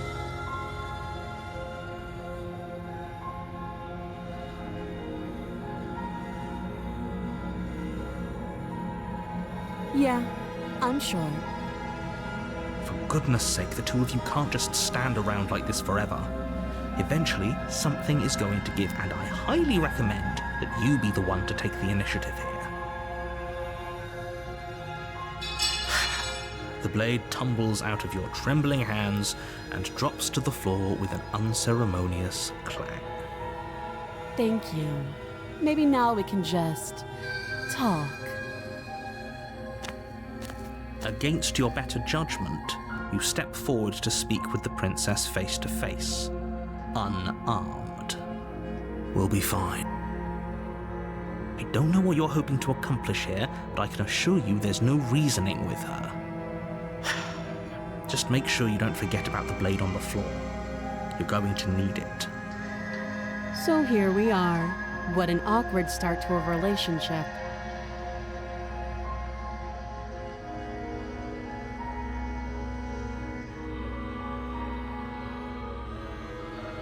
Don't jump to any weird conclusions. We're two people who have met each other. By definition, we have a relationship.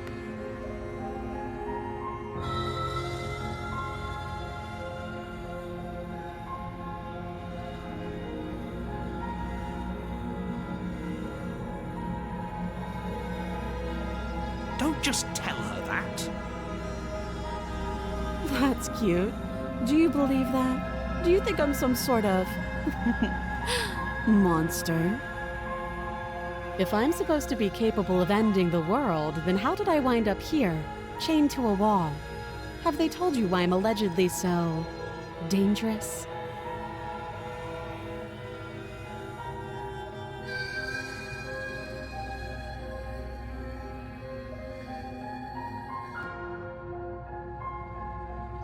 Sooner or later, you'll understand that I have your best interests at heart. Hopefully sooner.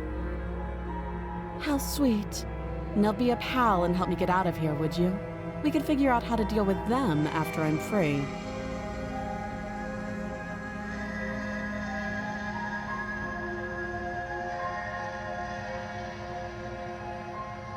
Fine.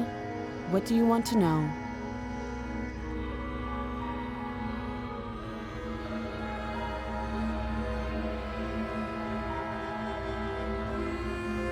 She hesitates before answering.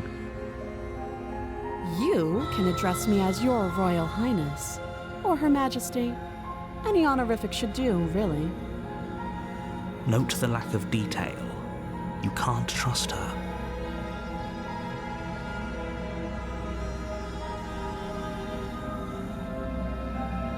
Too long. Again, she offers no specifics. No matter how hard you try, you'll never get a straight answer out of her. You can't. Don't bother. I'm guessing you don't have the key then. I'm sure there's a key somewhere around here, and if there isn't, well, we can always put that knife to good use. Her sharp eyes settle on the edge of the blade. She isn't suggesting what I think she's suggesting, right? She is. I'm sure of it. Oh, have you decided what to do with me? You know why you're here.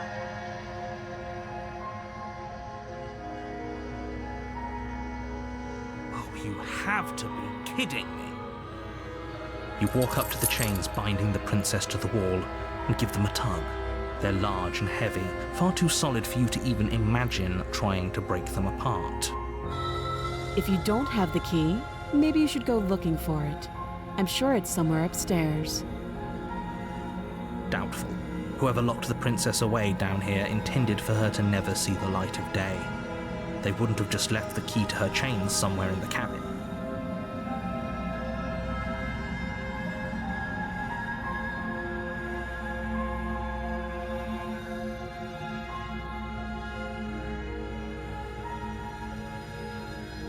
I'll be here. You attempt to make your way out of the basement, but the door at the top of the stairs slams shut. You hear the click of a lock sliding into place. Is someone else here? You try the door, but it's locked from the outside. You're here to slay the princess, and you won't leave until the task is done. You make your way back to the bottom of the stairs. This would have been so much easier if you'd simply slain her like you were supposed to. Easier for whom? Easier for everyone. I heard the door slam. They locked you down here too, didn't they? The knife. Pick it up and cut me out of here. You won't like what happens if you do that.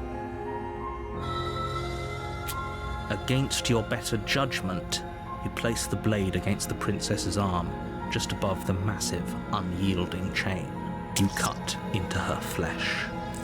The blade is sharp, and you make quick work of it. Before long, you're able to crack through bone, and she pulls the bleeding stub of her arm through the iron gauntlet. She didn't so much as utter a sound. Free from her bindings, the princess turns to face you, her fierce gaze meeting your eye. How is she so composed after losing an arm? It's like she isn't even bothered by it. Thank you. Now let's get out of here. No, we won't have any of that. The stakes are too high. You can't just let her escape into the world. No, I just can't let her escape into the world. As the princess approaches the bottom stair, your body steps forward and raises the blade. Wait, this isn't fair. You can't just do that. Watch me. You bring the blade down and plunge it into the princess's back. Finally. Okay. There's no going back now. Though the blade left a deep gash in her shoulder, she barely so much as flinches, turning around to stare at you incredulously. Are you serious? I don't know what came over you, but if we're doing this, I guess I'll have to kill you. Do you think I need both of my arms to do that? I can beat you to death with one. But I don't have to tell you that. I'll go ahead and show you.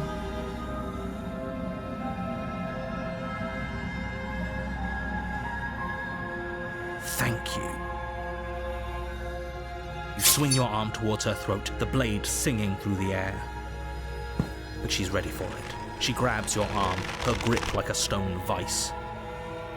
You drop the blade, pathetically.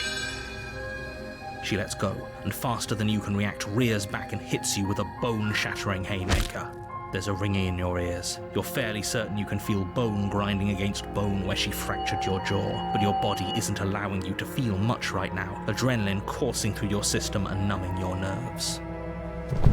You fall to your knees. You're barely able to bring your trembling arms up to defend yourself before she hits you again. Every blow is as punishing as the first. You feel bones shatter with every impact, unknown ruptures blossoming with blood somewhere inside of you. You poor thing. I'll go ahead and put you out of your misery. She places a confident heel on your chest and pushes you down to the ground. Her knee falls to your throat, your windpipe crushed beneath a weight you didn't think her slight form could possibly possess. It can't just end like this, right? I'm sorry, but it's over. Everything goes dark, and you die.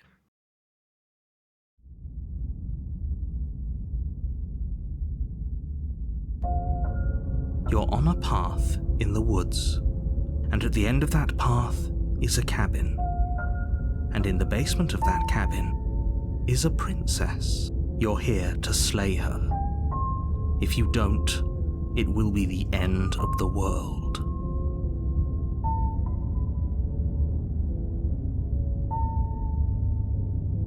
Again? People don't die twice. You haven't even met the princess, and I hardly think she'd be capable of killing someone as skilled and courageous as yourself. If he doesn't remember what happened, then maybe it's best to keep it that way. You know I can hear you, right? It's going to be a lot harder than you think to keep secrets from me. What does it matter what he knows? There's nothing we can do to stop her. She's just going to kill us again. She is not going to kill you unless you let her. But slaying the princess and saving the world is going to be much more difficult than it has to be if you spend the whole time second-guessing yourself.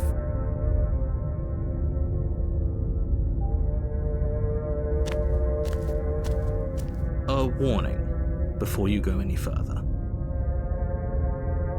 She will lie, she will cheat, and she will do everything. We might as well just pledge ourselves to her and stop pretending we're capable of doing anything in this situation. She probably doesn't even need to try to overpower us. Can we tone down the pessimism just a smidge? I'm not being a pessimist. I'm just being realistic. You're being annoying. Just ignore their bickering, and whatever you do, don't pledge yourself to her. I cannot stress enough how absolutely catastrophic that would be for everyone, yourself included. I agree. If she's wrongfully imprisoned, then we should rescue her, but if he's telling the truth, we shouldn't just hand her the world on a silver platter. Rescue her? Given the stakes of the situation, there isn't really a difference between rescuing her and pledging yourself to her. Either would be terrible. So please try to ignore both of those knuckleheads and focus on saving the world. Let's not make this harder than it has to be. If that's what you want, I guess I don't have a say here.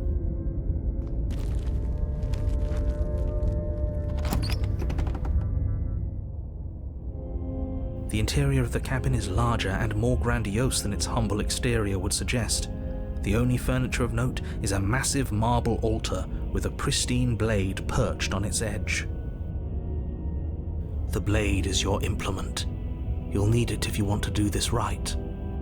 Why do we feel so small? We don't feel small. We are small.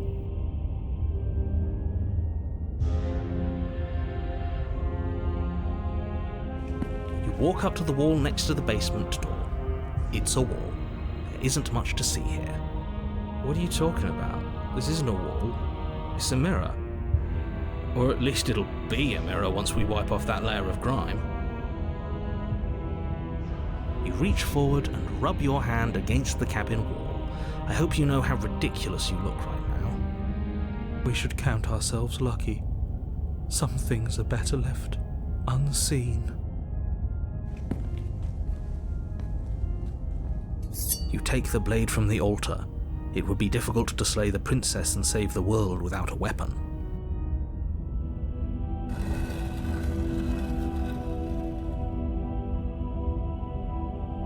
The door to the basement creaks open, revealing a spiral staircase, its steps almost as deep as you are tall.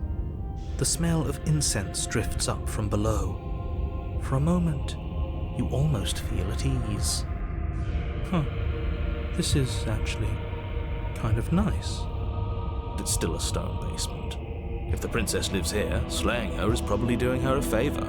Her booming voice rolls up the stairs. Is that a guest I hear? Don't linger on the stairs. Come down and witness me.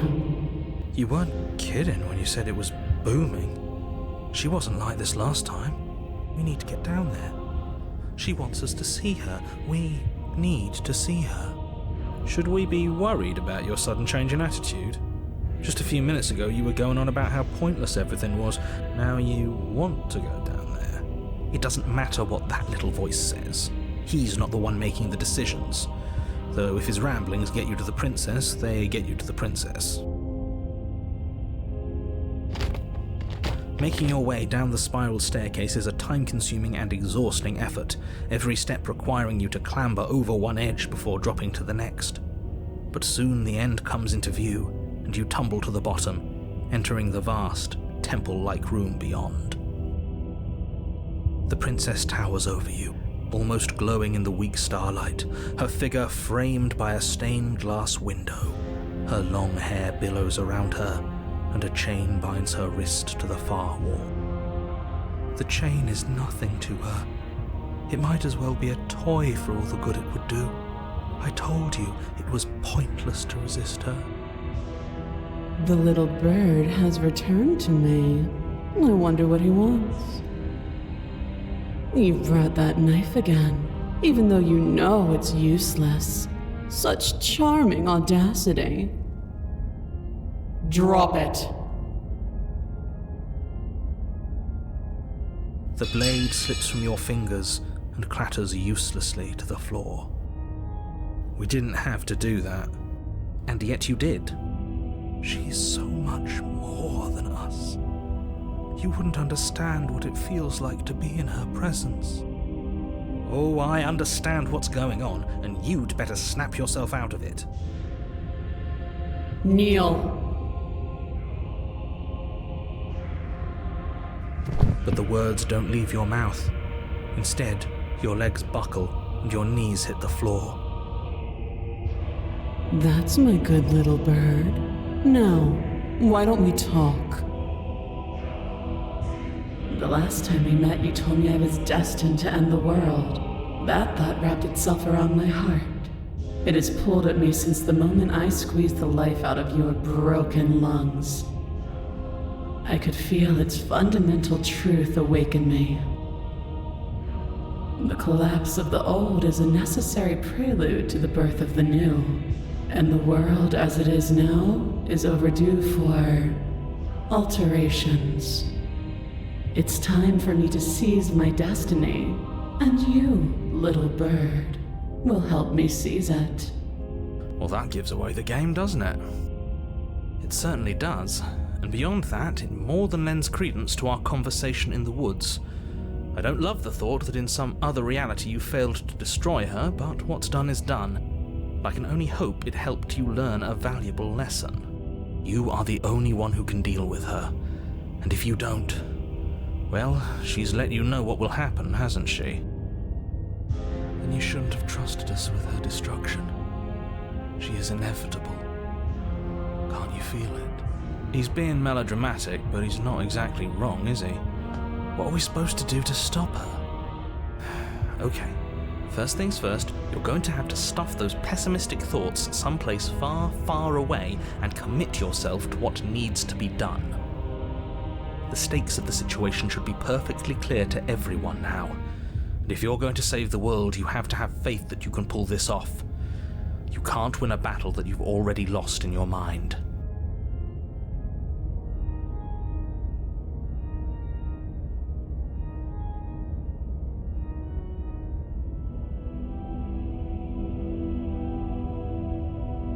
Know the limits of your privilege, little bird. There's an empty place at my side for you to fill, if you'll have it. But it is not a place for an equal. It is a place for something worthy to be kept. A priest, perhaps, or a pet.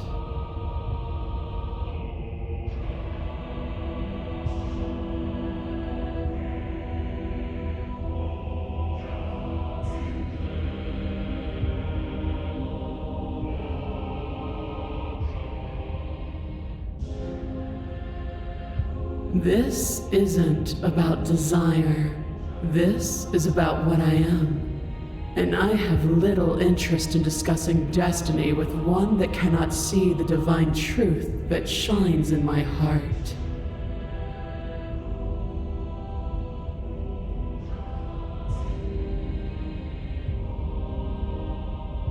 I say,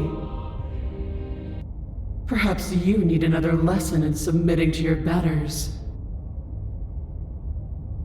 Pick up that needle. Do it.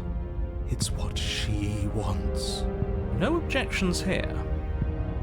I don't know what she's planning, and I don't like that we don't know what she's planning, but we might as well pick up the blade. As your eye falls on the blade, you feel a weight. Some divine hand that sits unperceived by your senses, but that manages to push you towards its desires like an unseen puppeteer.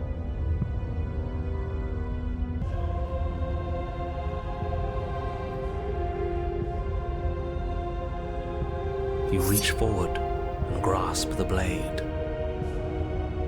Stand. This one's easy. See? This isn't so bad. Okay, yeah. We can do that. We were probably going to stand anyway. You can feel a creaking tension between body and will as you slowly rise to your feet, like two foes forced into an unhappy truce. The princess eyes you with soft contemplation. The moment seems to last a lifetime, the silent anticipation of what's to come dragging out the long, painful seconds. But all silences are broken eventually. To define me is to claim we stand on level ground. We do not. You are quiet shadow, while I am brilliant radiance. Take that knife in your hand and slit your throat. What? You don't have to listen to her. You're armed. Just steel your nerves, step forward, and end this. Oh, we'll end this all right. Your hand lifts the blade and brings it towards your throat. Okay, I apologize for the unclear language. End her.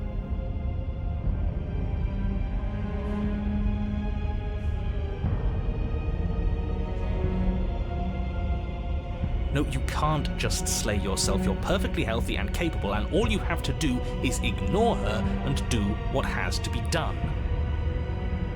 The blade and the hand that wields it remain firmly locked in place until you change your mind and decide to do literally anything else. Look at you quaking against my will. An ant defying a god. It's pointless to resist. In the end, everything submits to oblivion. But you're not the one resisting me, are you? There's something else in there. Is that a person? No, it used to be a person. It's something different now. An echo. Is she talking about you? That's impossible. She's not supposed to be able to interact with me. You're a small one, aren't you? A shriveling little worm stretched beyond its limits, trying to control things that it can't understand. No. What are you talking about? I'm just... I don't care what you are. You're mine.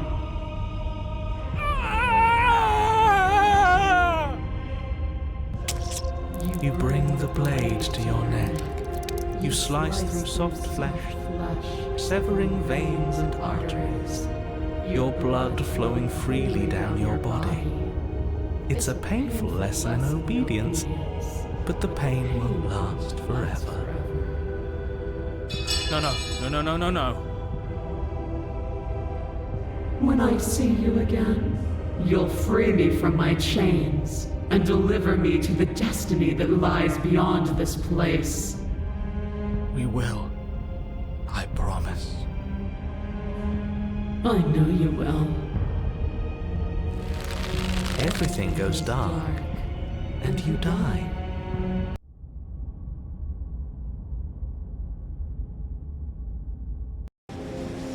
You're on a path in the woods, and at the end of that path... Oh, let me guess. At the end of that path is a cabin. Excuse me? This is the third time we've been here, and this is hardly a path in the woods. It's all big and weird. Another witness to her radiance. Her hour is soon upon us. I'm here to keep him in check.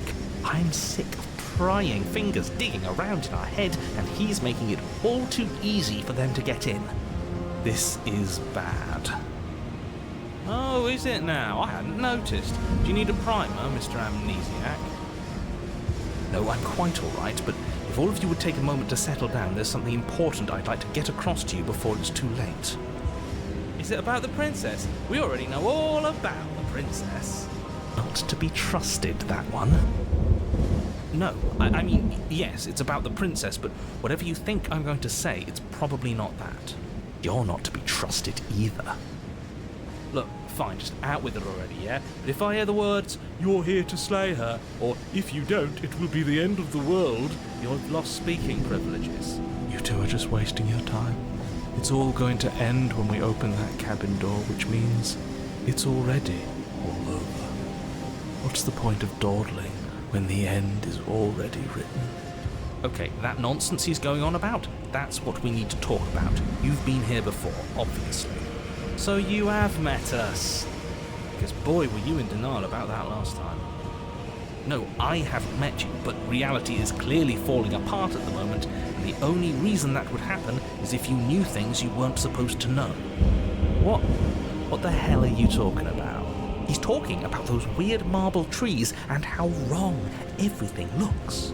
Yes, exactly. Whatever you did before gave her far too much power. So you've got to cut it out, get to that cabin and slay her before things get any more out of hand. We've built a new god, and she is limitless. Our thoughts doing that. Make her small, make her small, make her small, make her small. Shit. What if I'm doing it wrong? What if I'm making her even stronger? Do you hear those two with their runaway thoughts? I'm only giving you the sliver of information I'm giving you now because things are already deep in the shitter. This was my last card to play, and it looks like it's already made things worse. So hurry, cabin, now.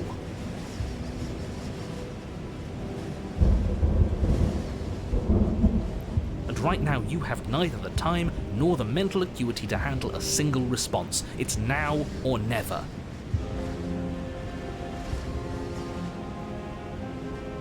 As you finish your inane question, the ground quakes beneath your feet. You feel an unyielding force pulling at you and your surroundings. The trees start to sway and then crumble, breaking apart as everything is drawn towards the cabin. Even the earth beneath you seems to shift, your feet unable to grip solid ground as you're dragged forward along with everything else. The end of everything. The beginning of something new. The moment we open that door, she will be free. Stop believing everything you hear. We just have to get our thoughts in order. We just have to think straight. Any, words of warning? You already know everything you need to know. As you step forward, cabin explodes. Flung backwards, violently slamming into a tree as debris rains down around you.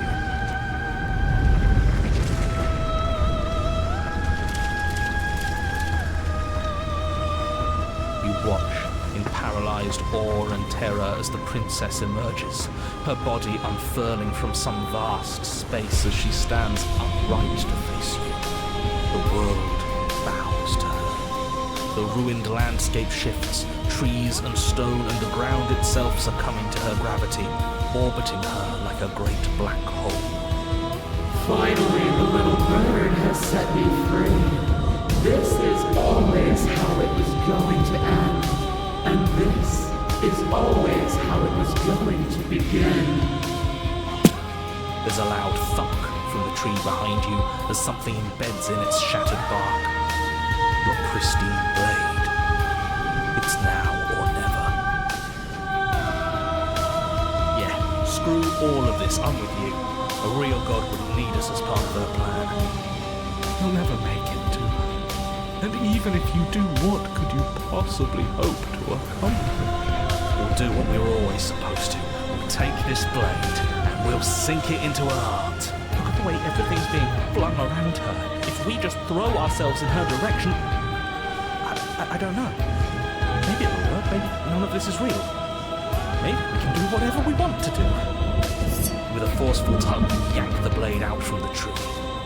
You close your eyes and take a deep breath, and for a moment you can feel everything around you, like you're a part of everything, and everything is a part of you. And then your eyes open, settling on your target. It's time.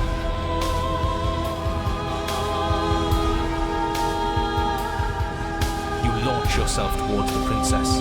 You can feel her gravity envelop you, carrying you from the ground into the violent swirl of her orbit.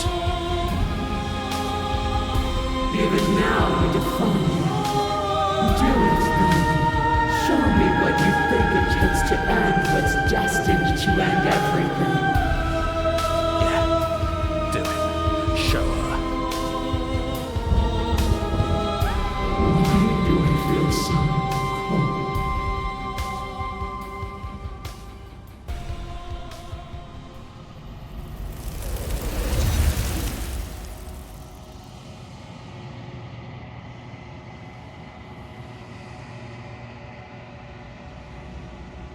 Oh, where did she go? She's gone. Is this the end of the world? Did she end herself? And there's that mirror again. Why is it here? Why now?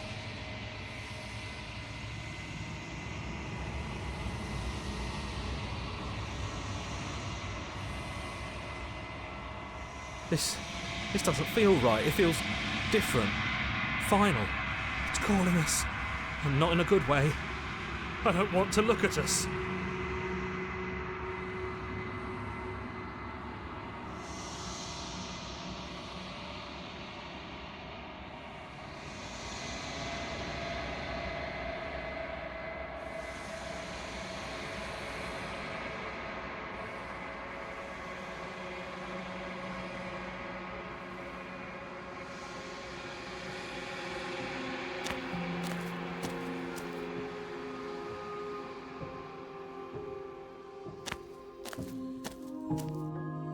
I am a growing chorus of contradiction, a mass of tides ebbing and flowing all at once in more directions than my attention can bear to hold. To look at any one is to shift them all into something new, and to look away is to reshape them yet again. All of me is changing, and yet the rest of me is still the same.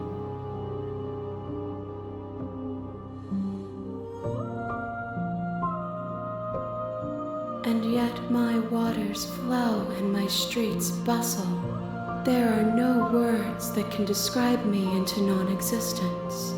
There is no logic that can bind my multitudes. I am everything that you have known me to be, but I am also none of it.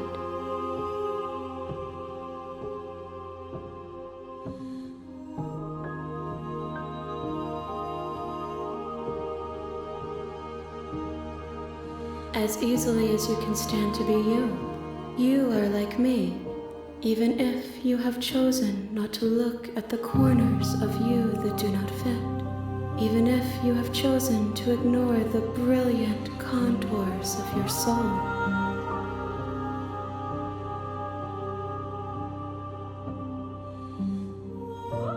It changes me, but it doesn't make me worse, nor does it make me care for you any less. Does it make you worse? Do you resent me?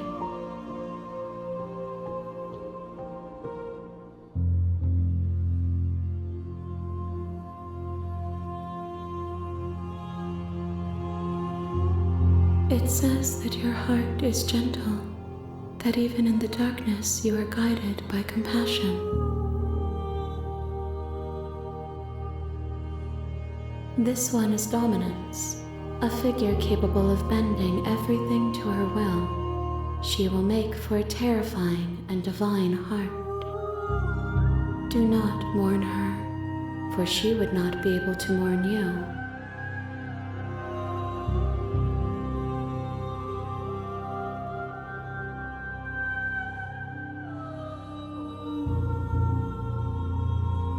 The desires of my multitude thrive in endless competition with themselves, but none of them rise above their dance to influence me.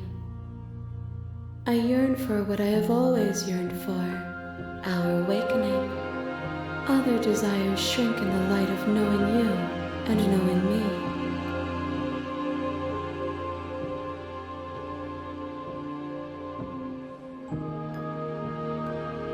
We will know when we near our destination.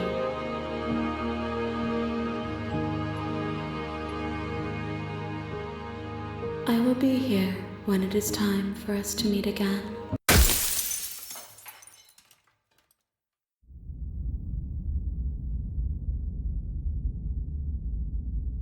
You're on a path in the woods, and at the end of that path, you're here to slay her.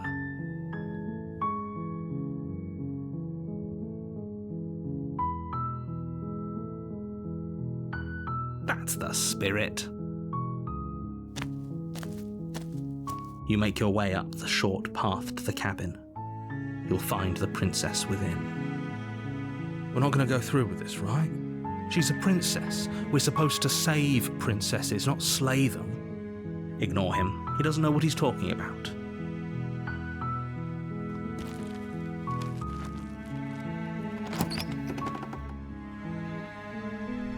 The interior of the cabin is almost entirely bare. The air is stale and musty, and the floor and walls are painted in a fine layer of dust. The only furniture of note is a plain wooden table.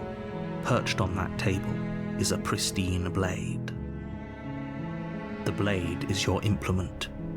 You'll need it if you want to do this right. You take the blade from the table.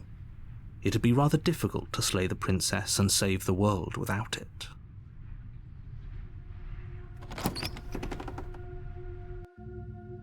The door to the basement creaks open, revealing a staircase faintly illuminated by an unseen light in the room below. Her voice carries up the stairs. Who's there? She sounds dangerous. It's almost as if she's the one in charge down here. Don't let it fool you. It's all part of the manipulation. Good. You're still listening to reason. You walk down the stairs and lock eyes with the princess. There's a heavy chain around her wrist, binding her to the far wall of the basement. She's so coldly beautiful. Focus on the task at hand. And there you are. Are you here to kill me or something?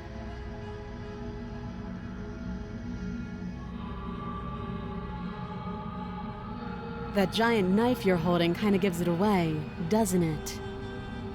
The blade. Of course she doesn't want to talk. Who'd want to have a conversation at knife point? We should drop it. Don't you dare. It's fine. We can decide what we want to do after we talk to her. Maybe she really is a monster. Killing someone in cold blood isn't very becoming of us. You ignore the trembling in your hands and tighten your grip on the blade. You poor thing. Your hands are shaking. Are you scared of me? Because you should be. You step forward, your grip on the blade tightening as you steel your resolve.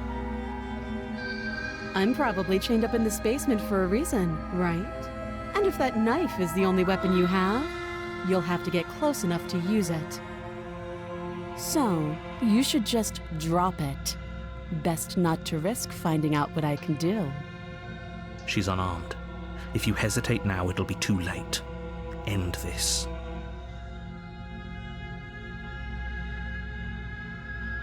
I'm positive. I'm not. But we'll keep our eyes peeled. If she has a weapon, she'll have to draw it before she can use it. Hesitating? Why don't you drop the knife and the two of us can be civilized with each other?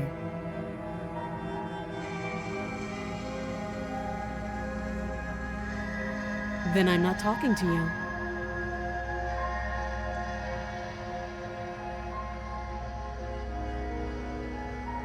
You stare at the princess, squinting. She squints back. The two of you are gonna do this forever, aren't you? You squint even harder.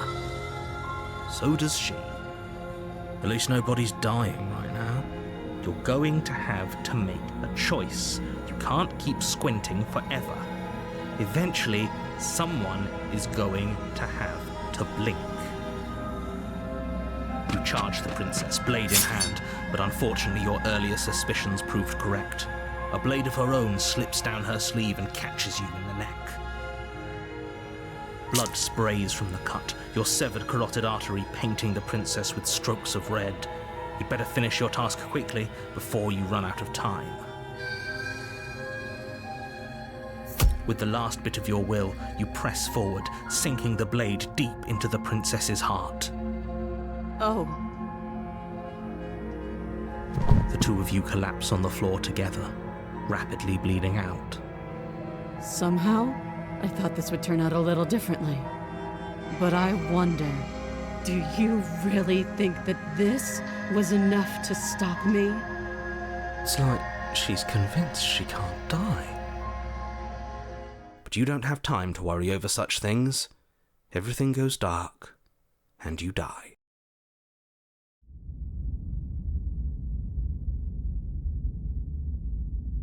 You're on a path in the woods, and at the end of that path is a cabin.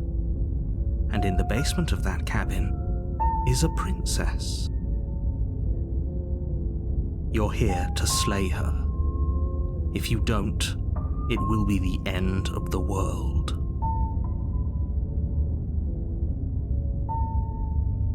Again? People don't die twice. You haven't even met the princess, and I hardly think she'd be capable of killing someone as skilled and courageous as yourself. If he doesn't remember what happened, then maybe it's best to keep it that way.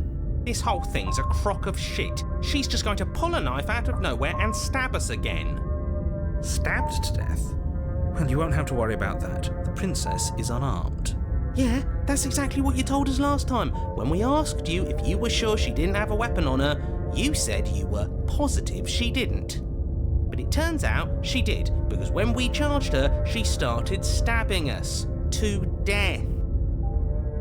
Calm down. I assure you she has no weapons, so there's no reason to fear her. You were made for this job. You'll do just fine.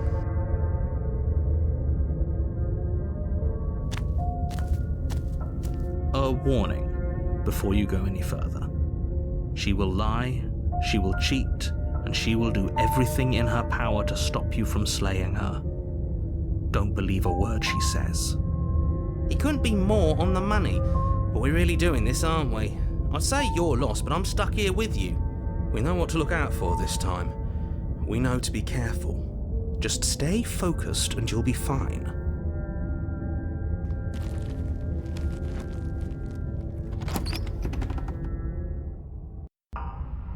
The interior of the cabin is a jagged mess of warped wood and broken boards, their splintered edges as uninviting as shattered glass. The only furniture of note is a pointed table with a pristine blade perched on its edge. The blade is your implement. You'll need it if you want to do this right.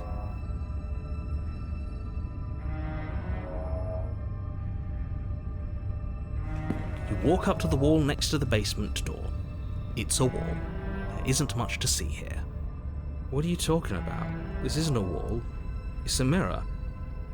Or at least it'll be a mirror once we wipe off that layer of grime.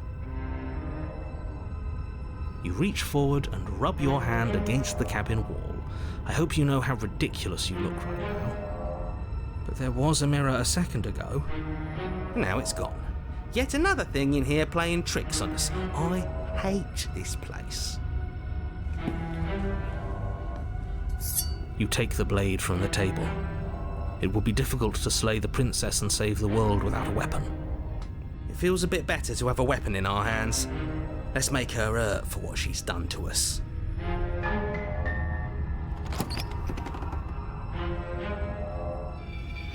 The door to the basement creaks open, revealing what must once have been stairs. The fractured slats look as if they've been torn from their source and violently jammed into the wall. The air seeping up from below has an almost metallic quality to it, like the smell of fresh blood. And you can hear what sounds like the rhythmic scraping of metal coming from down below. If the princess lives here, slaying her would probably be doing her a favour. That's right, scraping. I told you she has something, I told you. That sound could be anything. It's probably just her chains dragging across the floor. I am begging you to get out of your head. Her grating voice carries up the stairs. I hope you've come to rescue me. I've been stuck down here forever. There is something so wrong with that voice. Yeah, she thinks she's better than us, like she doesn't even have to put on an act this time. As you descend the final step, the form of the princess comes into view, her sharp eyes following you from across the room. I wonder if she remembers us. Finally, somebody! Quick, get me out of these chains. We're not safe here. Come on now, we're not falling for that, are we? She's trying to trick us, but she can't hide that threatening edge to her voice. She just wants us to get close, to let our guard down. If she sounds threatening, it's because her mask is already slipping. She knows why you're here. You are armed, after all. What are you waiting for? You are here to rescue me, right?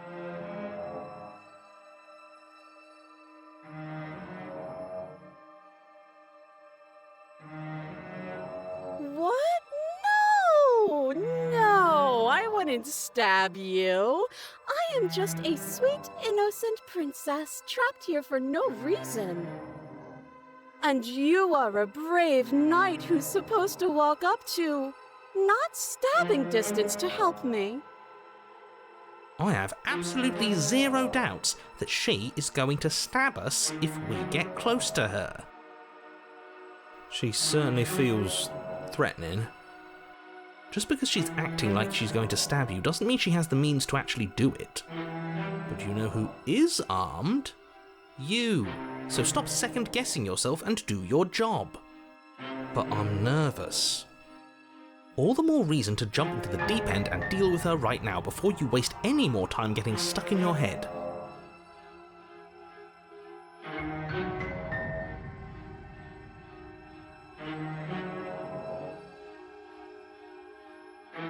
That's so rude of you, passing judgments on strangers you've never met just because they're different from you. How would you like it if I did that, huh? Silly little bird-face thinks he's so serious coming down here but doesn't know anything. Thinks he can tell me to get rid of all the knives I don't even have while he gets to wave one around right in front of me. I bet you didn't like that, did you? I bet you didn't like being judged for no reason. How many more times does she have to vaguely threaten you before you finally decide you're ready to deal with her? We're clearly still figuring out our angle. We don't have the luxury of watching this from a distance. Oh, I'm sorry. Do you think I'm in a position of luxury right now? You're acting like you are. My entire world is at risk. Then maybe you should behave with a little more humility. A bit of self-deprecation would go a long way. No, I have my dignity. Fine, then we'll continue to treat you exactly how you deserve to be treated.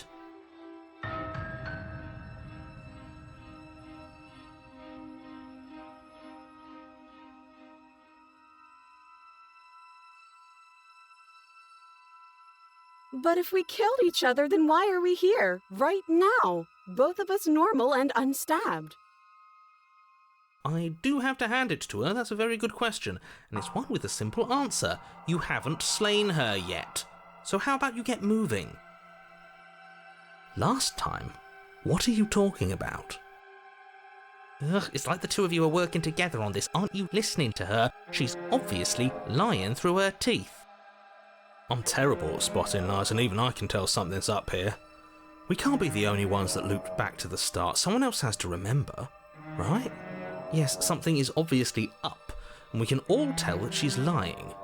The thing she's lying about is how dangerous she is, not dimension hopping or time travel or whatever it is you think you're doing.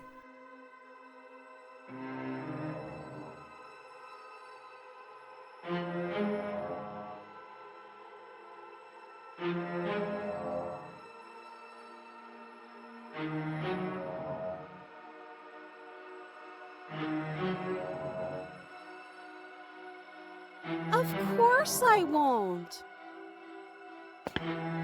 Against your better judgment, you walk across the room to within arm's reach of the princess. I don't like the way you said within arm's reach.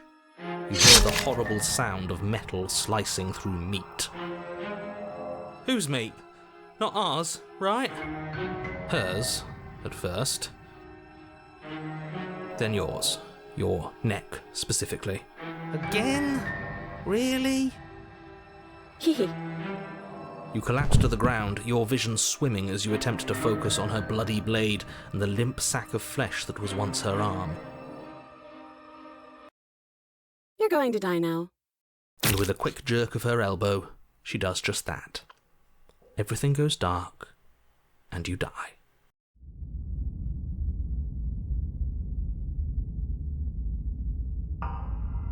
You're on a path in the woods. No, fuck that. If we're gonna have to keep doing this over and over and over again, we're not starting in that goddamn woods every time. We're starting in the fucking cabin. You're what? The interior of the cabin is sharp, a constricting mess of curved and battered sheet metal pushing you towards... Wait, excuse me? What just happened? What did you just do? I feel dizzy. Oh ho ho ho! I guess I took us to the cabin, didn't I? Isn't that interesting? Who holds the cards now? The circle's getting smaller and smaller. Running isn't an option anymore. We have to fight. What's the point of fighting if she's just going to win every time? It hurts being sliced to pieces. We're better off just sitting up here and doing nothing. Great, so obviously you've already been here. How many times? This is our third? No wonder things have fallen apart. You do realise that every time you fail, she escapes and an entire world is damned to destruction, right? That can't be right, that's too much responsibility. I couldn't agree more. We couldn't be trusted with the fate of a single person, let alone the fate of the world. Let's just stay focused, shall we? The only furniture of note is a bent metal table, a pristine blade perched. We take it. Okay, sure, you take the blade before letting me finish telling you it's there. It would be difficult to slay the princess and save the world without a weapon. This feels right. We just have to keep our senses sharp.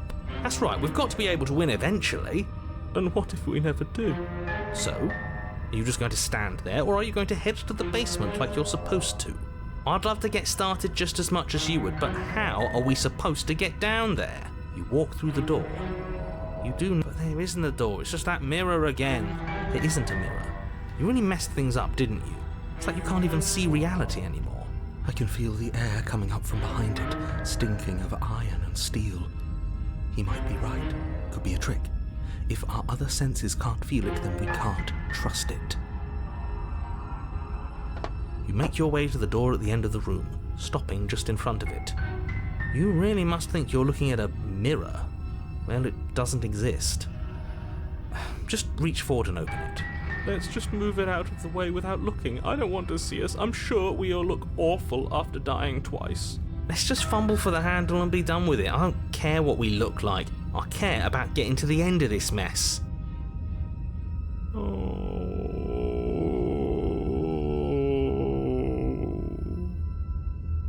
You reach forward and place your hand on the door to the basement. It creaks open. And the mirror's gone. How surprising. It was never there. Just an illusion. Guess it's time for us to see her again. Just stay focused and you'll be fine. You step forward, but you don't get a chance to linger on the basement stairs. They are smooth and flat and metallic, an unintentional and unfortunately slippery ramp that quickly sends you skittering to the bottom. Your body tumbles onto the basement floor and the form of the princess comes into view, standing at a distance. She gives you a wry smile. Hi, it looks like you don't have a way out, so I'm not going to play dumb anymore.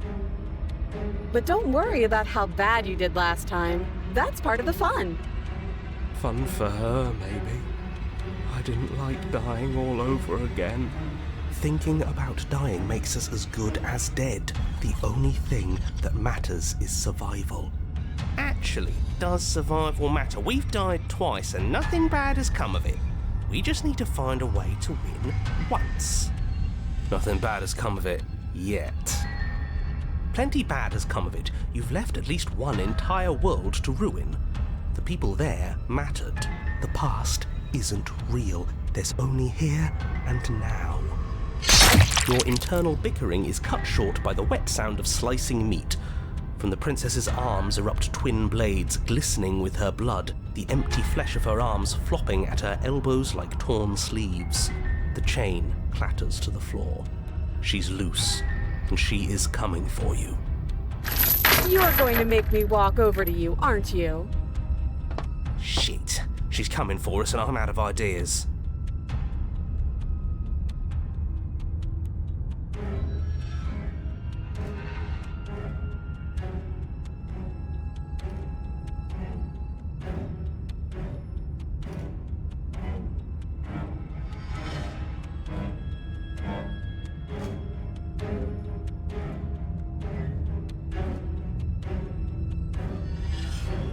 I guess we have a weapon. Okay, I'm in. Let's do this. She's going to kill us. Well, if we die, right? Then we can try again next time. Bad idea. But it's not like any of you listen to me.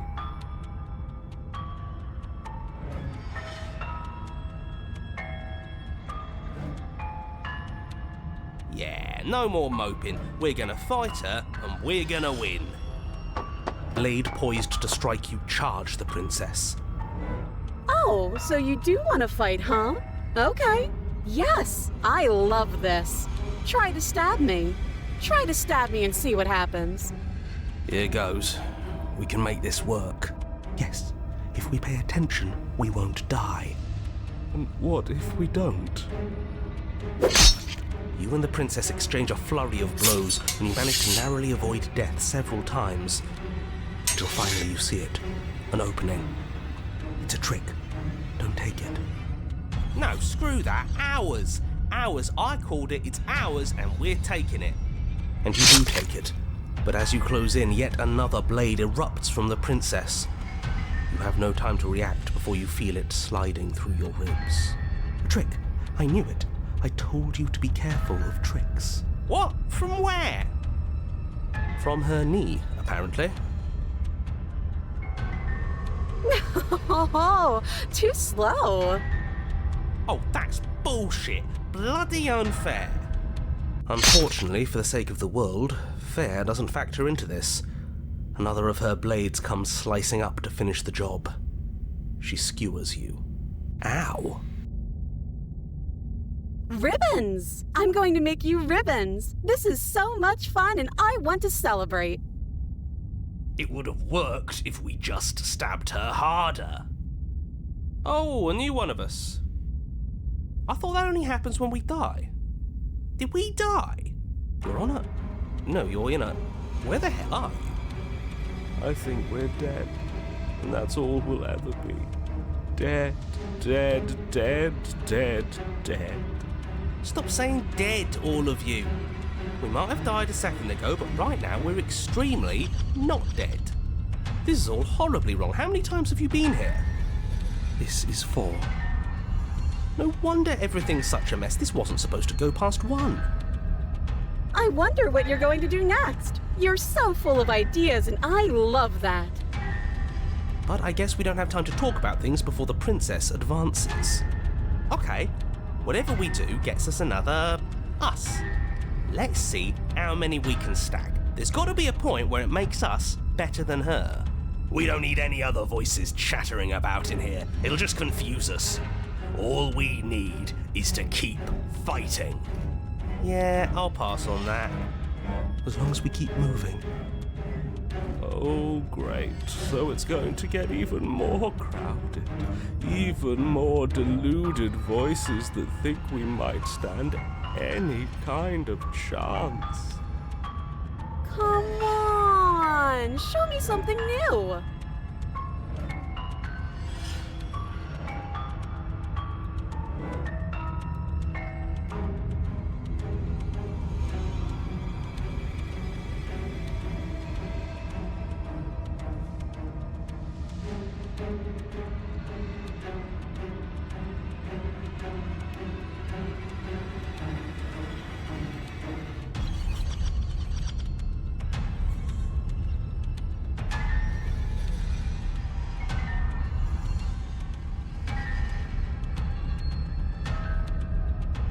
She's going to kill this body either way.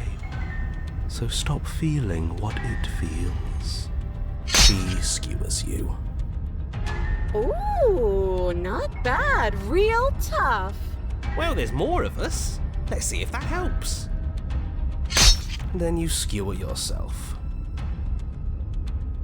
I thought we both understood that dying doesn't get you anywhere. Huh, that didn't do much of anything. We're tougher than I thought. Compliment her on those gleaming blades. There's nothing better than a capable woman. She skewers you. You're cute. It doesn't matter how many times this takes, we can't give up. Okay, let's go again.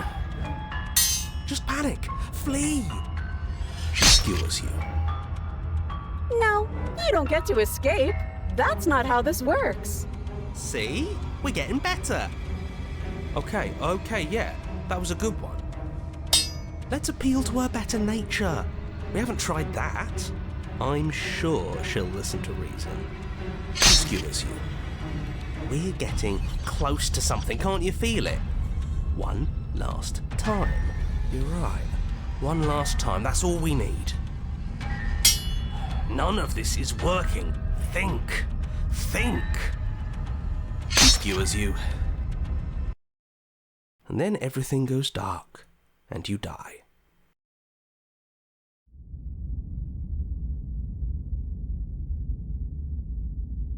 Don't lose your head. We're in a cabin and we'll take it from here. Everything feels like it finally fits, doesn't it? We're up here, which is different, and different is good. And our steel claw is already in our hand. Oh, what if we throw it out the window? Over my dead body. That won't be very hard. We've died a lot. But I can't say I mind anymore. Besides, what better way to die so very many times than at the sharp hands of a beautiful woman? I'm sure I can think of a better way to die.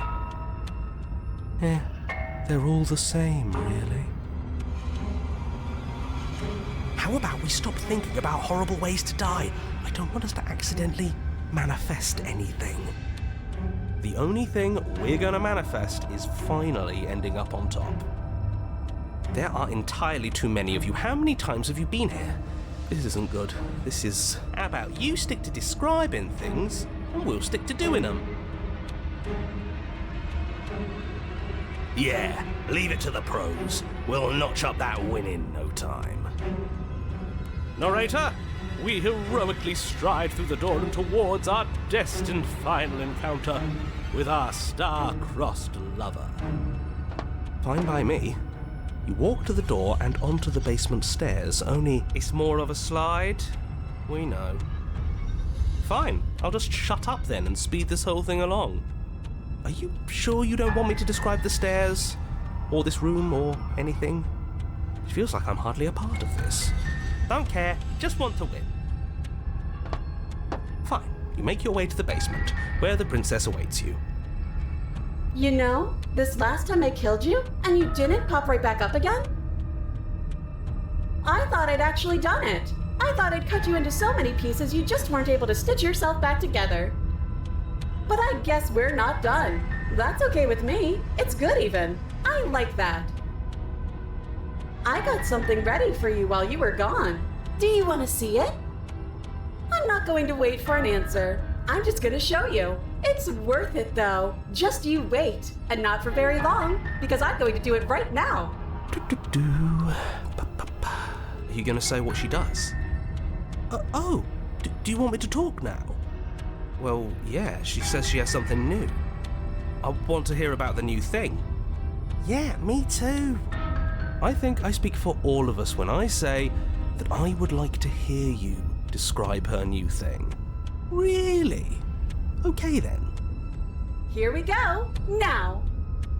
The princess's skin twists, splitting into red blooms of raw meat as it stretches and tears. And then it erupts. She becomes a wave of blood and viscera, pieces of her splattering against the walls. All that remains in the center of the room is a skeleton of blades. A heart beats furiously in its cage of a chest. Are you ready for what comes next? Holy shit! She's gorgeous. Absolutely divine. Yes, behold, the perfect woman. Do you think we can throw her out the window? That looked painful. How is she still alive? Heart's still beating, that's all she needs. This is fake. This is all fake. That's all just made up. She doesn't even have a back anymore. How are we supposed to stab her in it? This is all just a sick joke. I hate existing. We're screwed. I quit. I'm done. Forget it. What just happened? It's so quiet. Something feels different about you. It almost makes me feel different. Like I should actually take this seriously for once.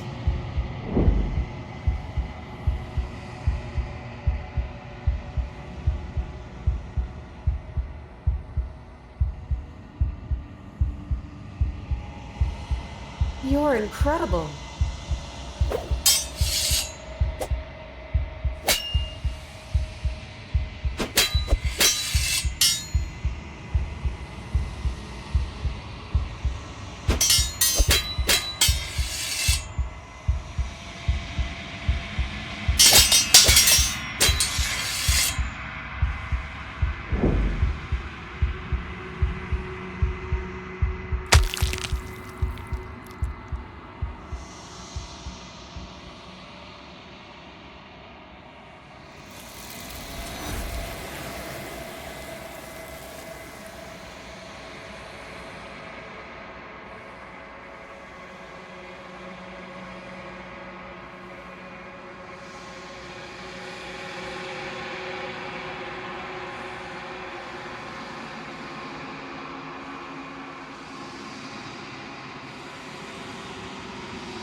There's a world beyond the endless walls of the long quiet. We're supposed to be there. Do you know what we'll find out there?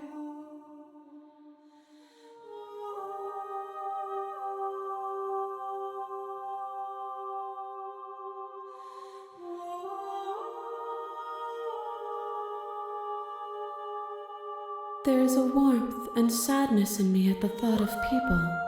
Fresh tears on a winter's day. They are not like us. They do not last.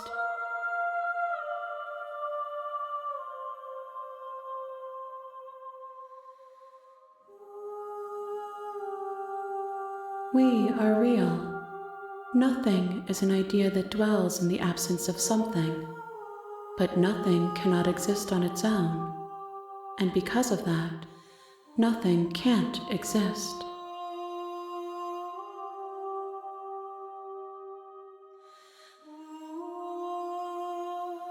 This one is sharp and single-minded. She is cruelty, but she is also joy. She will make for an indomitable heart. Do not mourn her. She is exactly where she needs to be.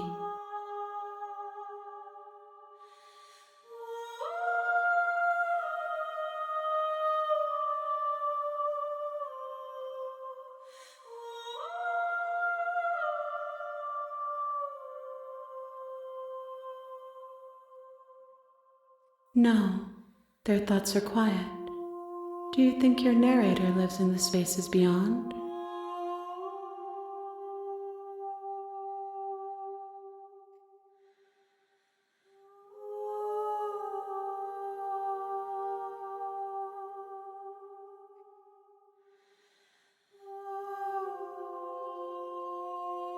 Do not look to one who fears me for your truth. The only answers worth knowing are those we can find within ourselves.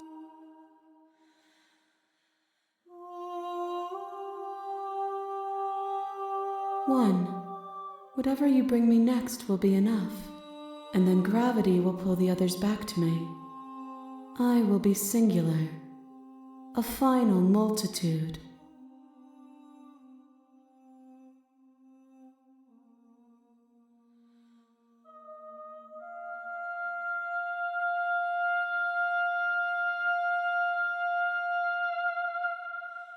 These gifts are a conversation, and each one shows me the contours of your heart.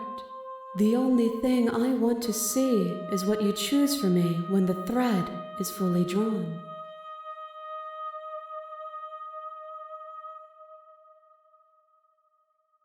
The next time I see you, each of us will finally know what we are. I will be here, waiting for you.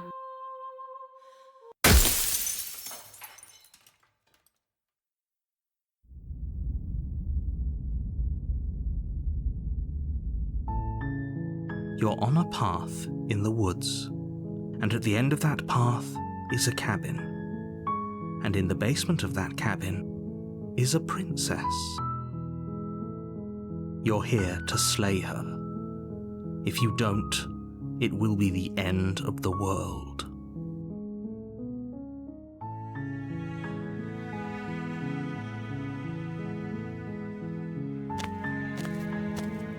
You make your way up the short path to the cabin. You'll find the princess within.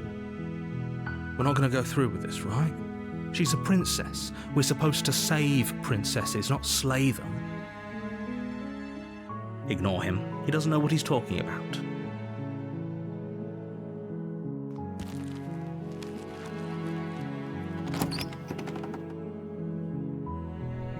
The interior of the cabin is almost entirely bare. The air is stale and musty, and the floor and walls are painted in a fine layer of dust. The only furniture of note is a plain wooden table. Perched on that table is a pristine blade.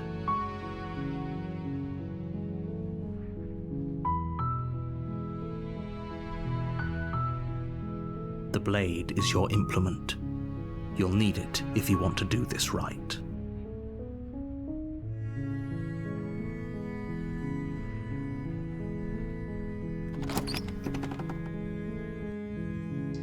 door to the basement creaks open, revealing a staircase faintly illuminated by an unseen light in the room below. This is an oppressive place.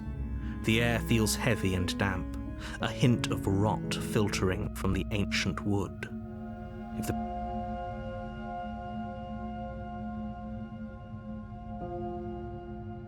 Good.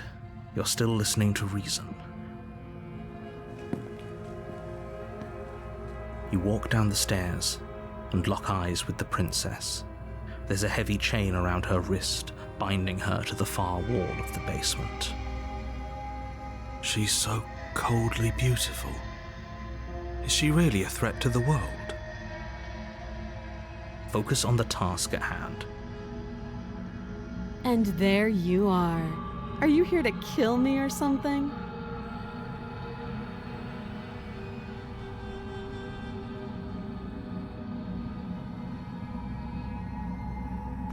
You step forward, your grip on the blade tightening as you steel your resolve. Oh? No talking then? Fine. What even makes you think you can kill me? I'm probably chained up in this basement for a reason, right? And if that knife is the only weapon you have, you'll have to get close enough to use it. So, you should just drop it. Best not to risk finding out what I can do. She's unarmed. If you hesitate now, it'll be too late. End this.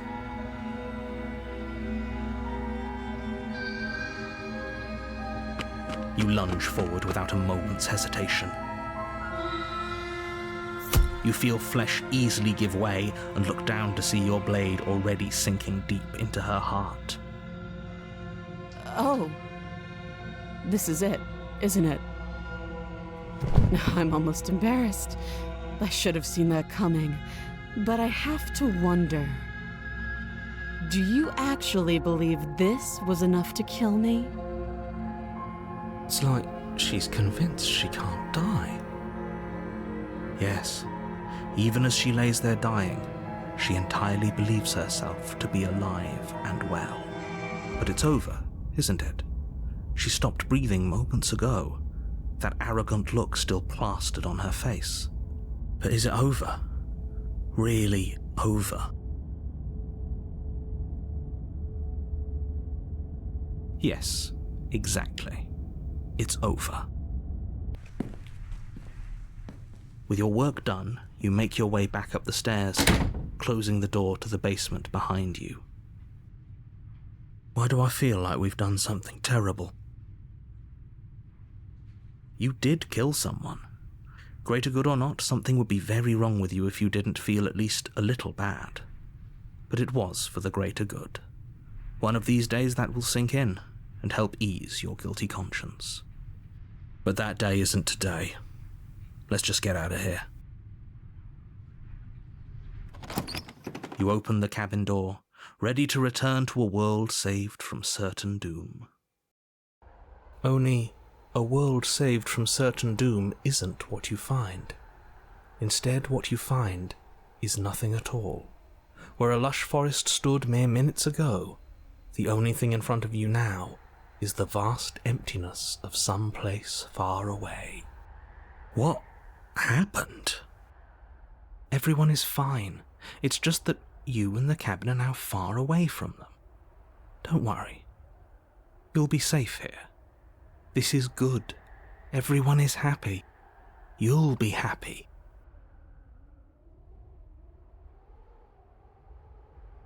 What's done is done, and there's no going back now. This is what's best for everyone. Trust me. Time passes. You can't be sure if it's days or months or years or even decades. It's all a wonderful, boring blur. You've never been happier. Psst. Hey.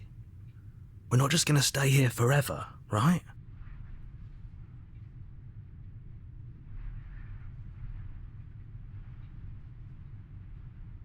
I do, but you're probably not going to like it. The blade. We can use the blade to get out of this. I can hear everything you say, little voice.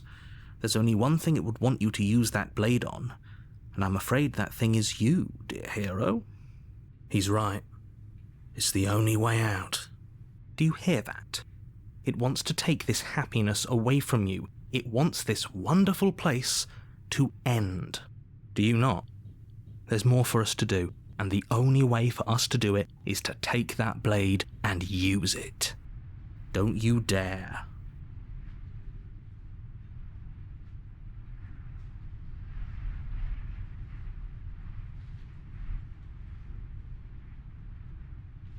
Thank you. I made this happy little place for you.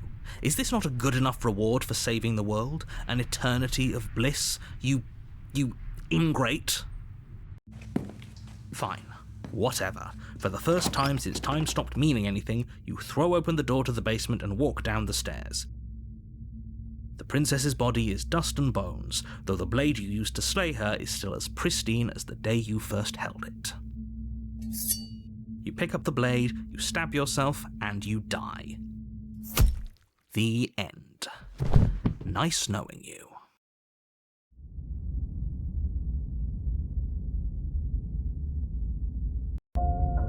You're on a path in the woods, and at the end of that path is a cabin. And in the basement of that cabin is a princess. You're here to slay her. If you don't, it will be the end of the world.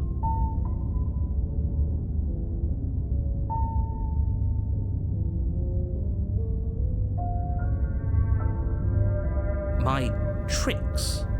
What on earth are you talking about? We've just met for the first time. If he doesn't remember what happened, then maybe it's best to keep it that way. That's fine. It wasn't very hard to kill her last time. We'll just do it again. Well, if for whatever reason you're going to insist that this has happened before, at least your heart's in the right place.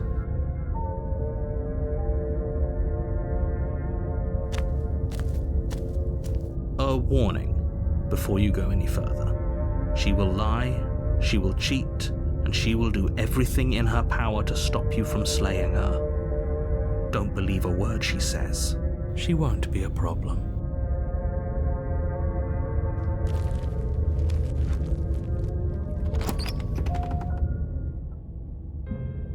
The interior of the cabin is cold, a soft odour of dirt permeating the air. Cobwebs flutter in the corners. You can hear wind whistling outside, banging the shutters against the windows. The only furniture of note is an elegant antique table with a pristine blade perched on the edge. The blade is your implement. You'll need it if you want to do this right.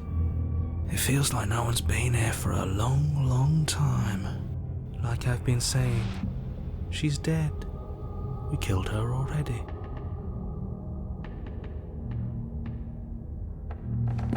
You walk up to the wall next to the basement door. It's a wall. There isn't much to see here.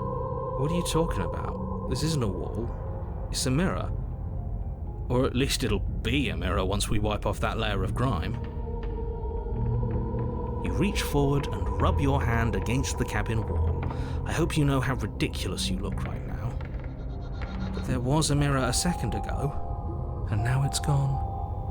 Let's not spend much longer worrying over it. Clearly it's not even important enough to be acknowledged.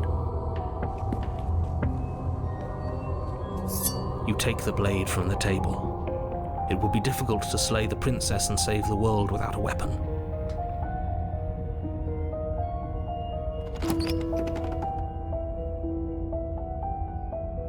The door to the basement groans open, revealing an old banister and a creaky wooden stairwell. Everything is coated in a thick layer of dust, and you can feel it settle into your lungs as you breathe in the stale air. The very building itself feels dead. If the princess lives here, slaying her would probably be doing her a favor. The room below is silent. Nobody's here. Naturally. As much as I appreciate the optimism, you shouldn't be so sure. I guess we'll just have to go down and see. As you descend the final step, the form of the princess comes into view. A skeletal body lying in a heap on the floor, its wrist still bound to the wall by a thick chain. Okay, she's definitely dead. It's just like I told you. Before you have a chance to finish your thought, the top of a head appears from underneath the floor. Two deep-set eyes stare up at you, followed by a mischievous, skeletal grin. And finally, the rest of the body floats up to join the head. Wait, this isn't right. What's going on here? Ghost! Oh. Wow. How absolutely terrifying. What's a ghost supposed to do to us? Oh, it's you. Hiya, Keller. I was hoping to see you again. I have some issues with how our last meeting went. The princess drifts across the room into your orbit, gently running her fingers across your shoulders and down your neck as she circles you. Her touch is cold and ethereal, formless yet real enough that her icy fingertips send shivers dancing across your skin. So she has a body, and she's right there. That means we could kill her again, if we wanted to.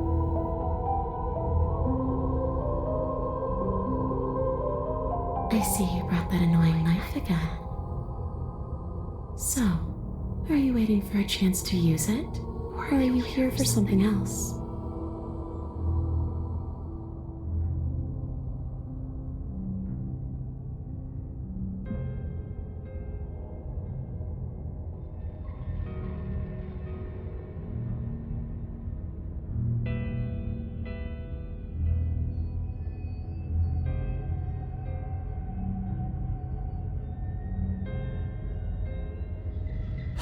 Nobody tricked you.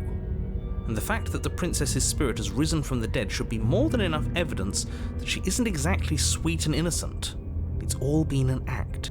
She's pretending. I wouldn't say she's ever pretended to be sweet or innocent. She does have a little bit of an attitude, but I can't blame her. We did kill her after all. I wouldn't be nice to my murderer if I was killed. The fact that you apparently botched the landing isn't on the me you're talking to, nor is it on any other version of me that you've encountered. You're using a lot of words to say a lot of nothing. The enemy of my enemy. The princess circles you again, her icy fingertips trailing up your spine, sending shivers rippling across your flesh. I don't want enemies. I don't want to fight. I just want to go home. Is that really so much to ask? And just where is home, I wonder? I don't know where home is. I just know it isn't here. But I can feel it calling to me from someplace far away. Wherever I'm supposed to be, it's out there. How specific. And how convenient for her. You see what she's doing, right? She's suggesting that the only way you can rid yourself of her would be to let her out, which, in case you haven't been listening, will spell the end of the entire world.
Of course there is. You can give me the only thing I've ever wanted. A way out of this basement. The place won't let me leave. I've tried. Before you came back to me, I explored every inch of this place, even the spaces between the walls. But I never found a way out. I always wound up right back here. Maybe we should just leave. If she can't get out on her own, then why do we have to do anything? We could probably walk out right now and everything will be fine. Hasn't got out and can't get out are two very different things. It'd be dull anyway. It's more interesting if we make a choice. But you can come and go as you please, can't you? So, let me hitch a ride.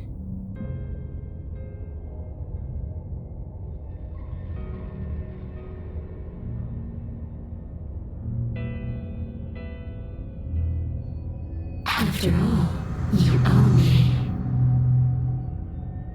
Absolutely not. Is she asking if she can possess us? She is. And I hope I don't need to explain why you can't let that happen. It would be catastrophic if she managed to escape this place. And if you let her in, there is very little anyone could do to stop her. Would she be able to see us if we went along with it? Now, isn't that an interesting thought?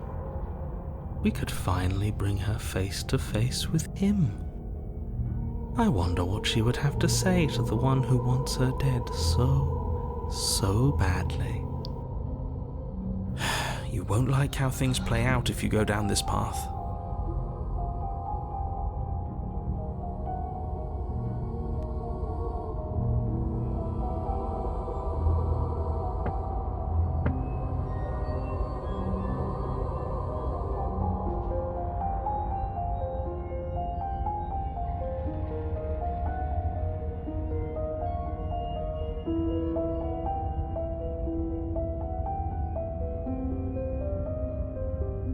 If I'm able to, but for all we know, that's not how it works. Maybe I'll wind up stuck with you for a long time. Don't much like the sound of that. It's crowded enough in here as is. It could be the best way to trap her for good. Doesn't seem like it would be very easy to end the world from inside someone else's body. That is a very dangerous train of thought.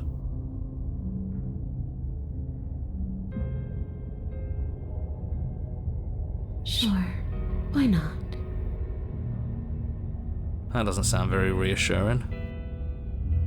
I can't believe you're even entertaining her right now. I mean, just look at her.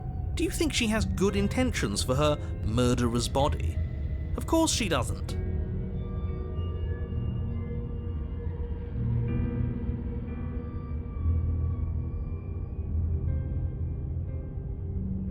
And what?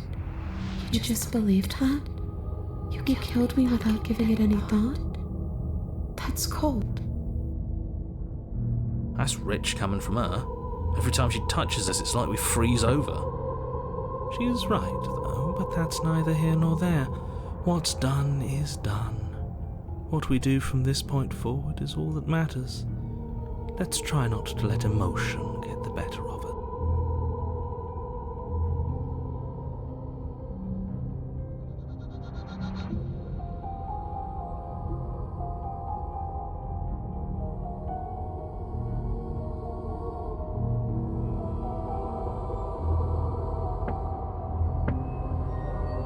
I don't know. Maybe I'll just fade away. Finally able to rest once I'm free from my unfinished business. Maybe I'll find someone to haunt. Maybe I'll haunt you. It's a tough question, asking someone what she's going to do with her life. The princess leans in close and pauses, the frigid air between you stale and unmoving. Especially when that someone is dead. She pulls back with a playful giggle. I don't think most living people could answer that either. Does anyone actually know who they are or what they want?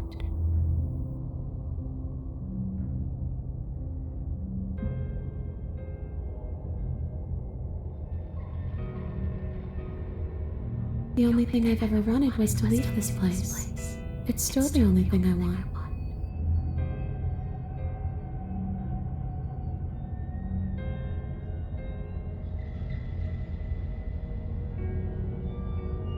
It does. We're not asking you. We've heard your whole speech already. I really don't know. I'm not lying to you. I promise. The world doesn't matter. All I remember is that I'm supposed to be there, not here. I'm just supposed to be a part of it. It's home, I think. But what does it mean for anything to end? I ended, but I also didn't. I'm not so sure endings are real.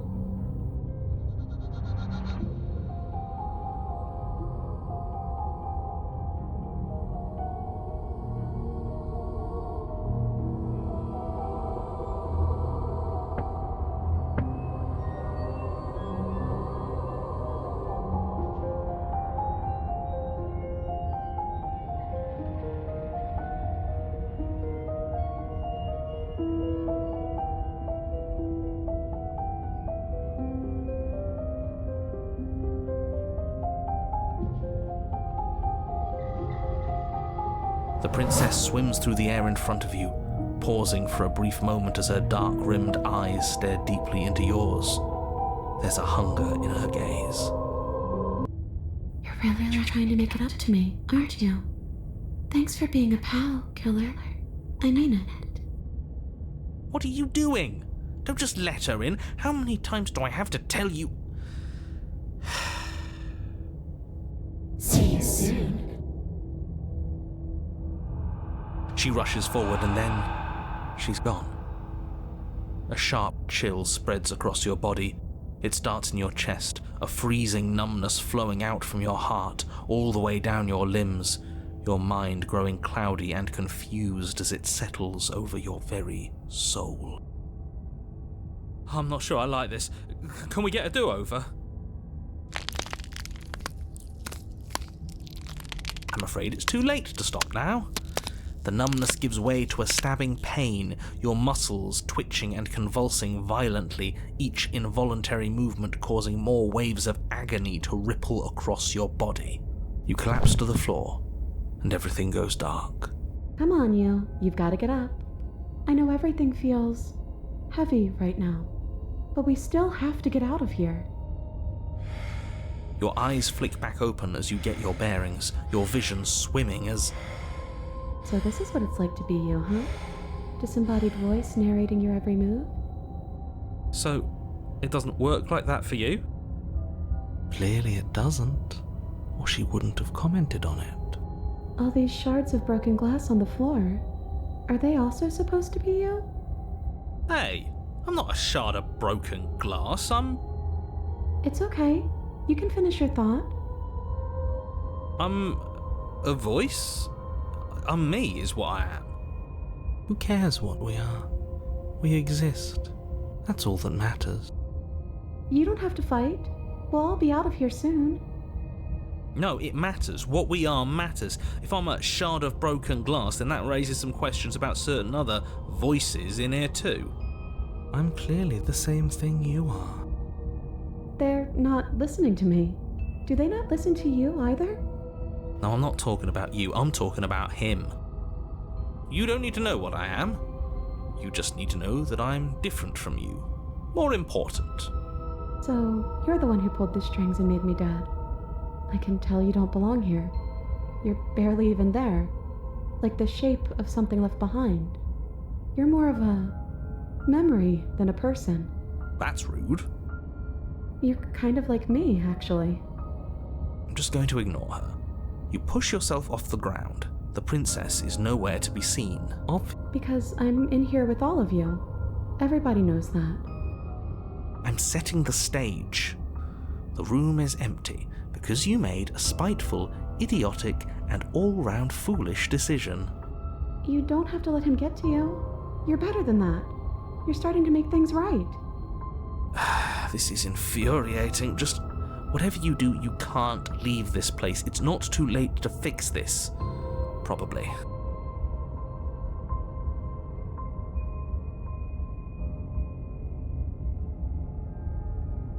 It's okay. We're almost out of here. Just take it one step at a time, and everything will be fine. Everything won't be fine if you listen to her. One way or another, this is all going to end. Wouldn't it be nice if he ends with it? Wouldn't that be nice? There's only one way to find out.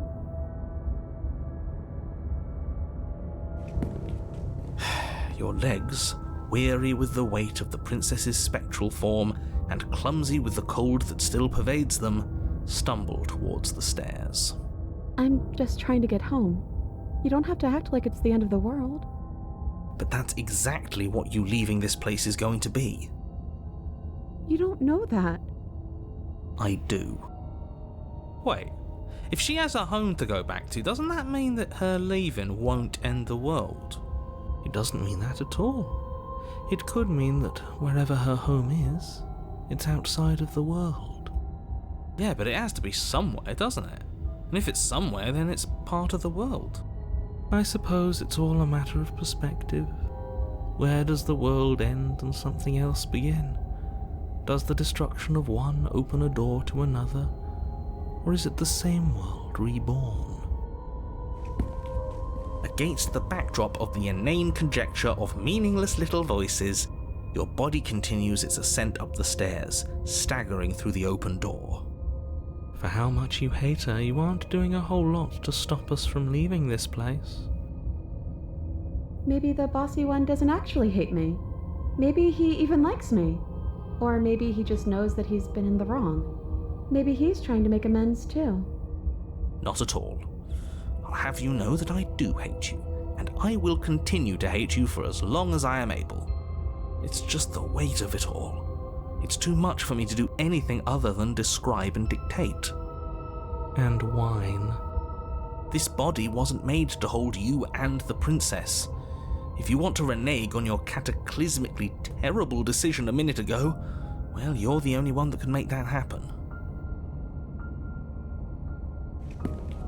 You continue slowly to the door, your feet like lead dragging across the floorboards, growing heavier with each step. We're so close. Thank you, thank you, thank you. If we get out of here, I won't even care that you murdered me anymore.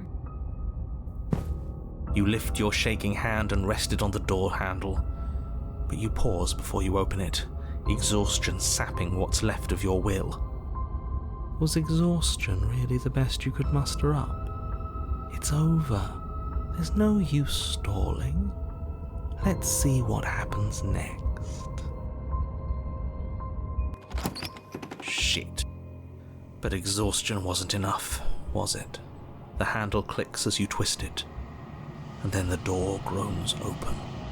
You collapse to the ground, you and the princess, free from the confines of the cabin. As you exhale from the effort, you look up and see... yes? Nothing. He's gone, and so is everything else. So we did slay him after all.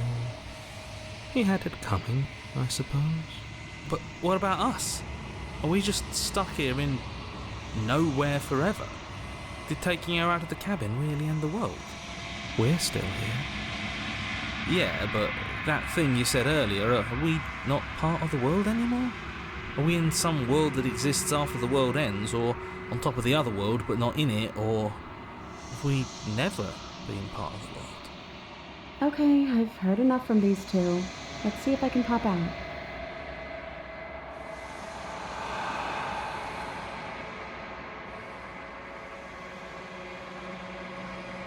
I'm out. You actually freed me, didn't you? I'm outside. Thanks for giving me a second chance, Killer. Don't mention it. I think this is where I meant to be.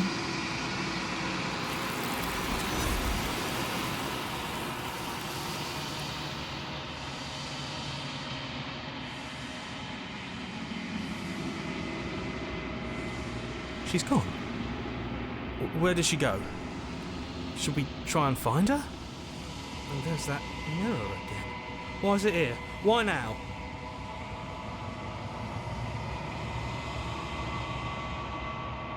But it feels so bad. Like looking into it right now is going to be the end of everything. You don't need to comfort him.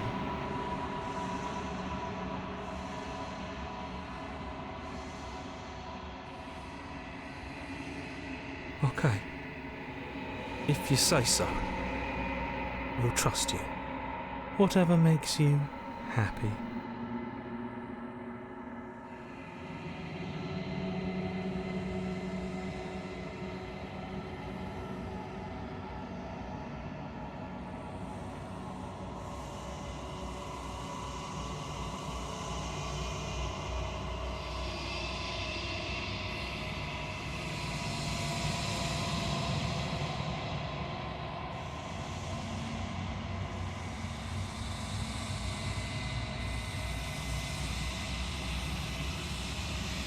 I think you know what I am.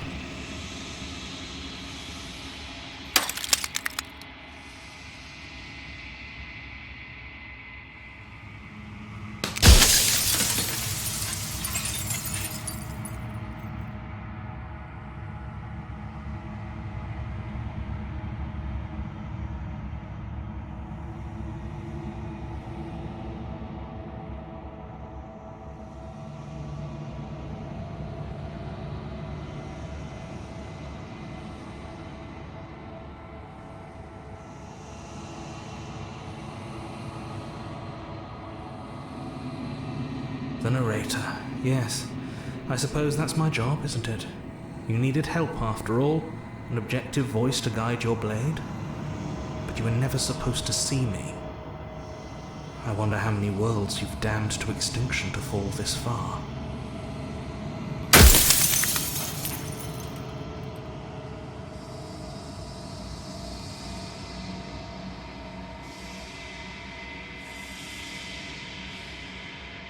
I'm an echo, likely one of many. Somebody made you after all, and I'm what's left of him. Not that I'm the only one who can make that claim. I'm sure you've met many others like me.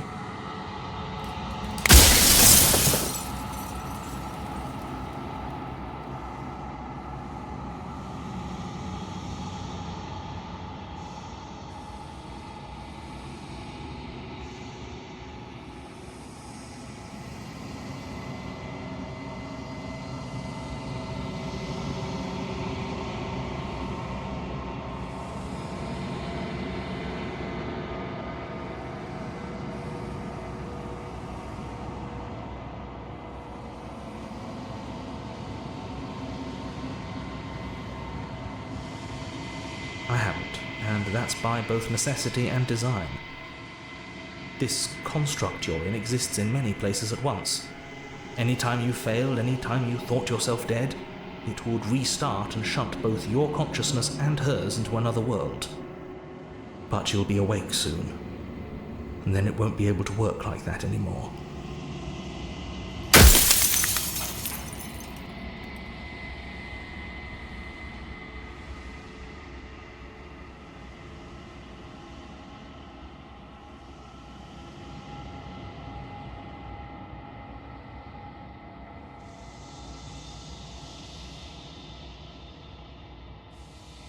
It doesn't hurt. I don't feel pain. Not physically.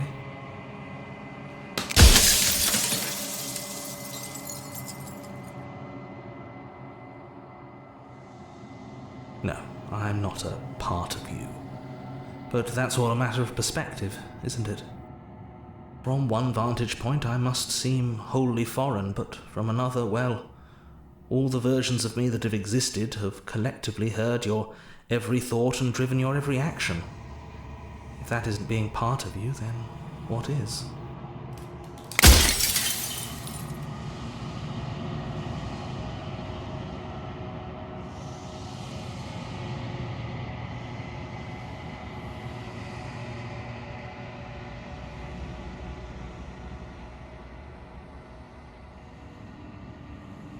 Perhaps they thought that admitting to it would have pushed you to certain realizations that would have made finishing your task impossible.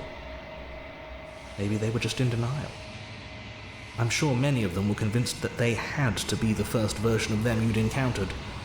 Anything else would have been too existentially unpleasant. And for all I know, each of those other versions of me could have had entirely different understandings of how this construct works. Who's to say which of them are right and which of them are wrong, really? Except for me, I can tell you for a fact that I'm right.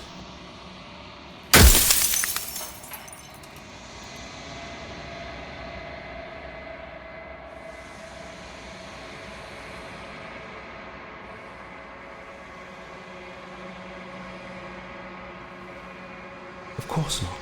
The only way this construct could function was if nobody knew what it was doing. But the bones of the universe are old. It's on the cusp of its dying breath, and the people out there are consumed with thoughts of oblivion. When the patterns are wiped from the sand, when the board is reset, who will remember them? All I've done is give them a chance to live outside of the shadow of the end.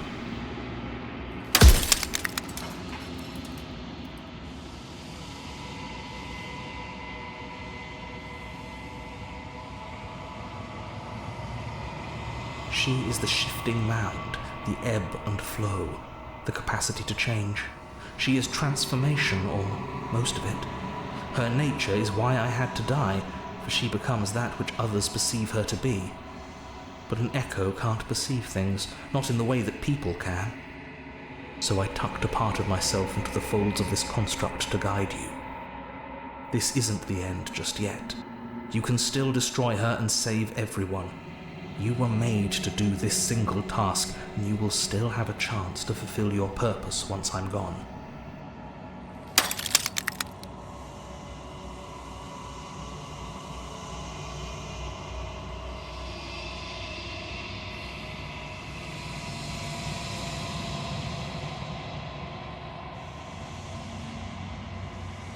It wouldn't work. Her nature as the shifting mound makes it so nothing can last forever as it is now. It wouldn't matter how long the two of you waited. Eventually she would find a way to leave. And then everything would change. Everything would face oblivion. And until then, the clock ticks on.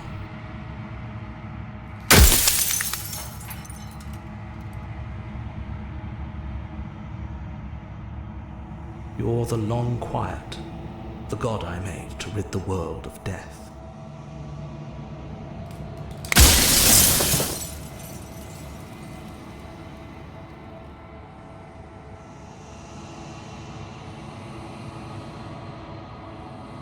I've said my piece, and my time is up. It's like I said, I'm just an echo, and echoes always fade away. You know what you have to do.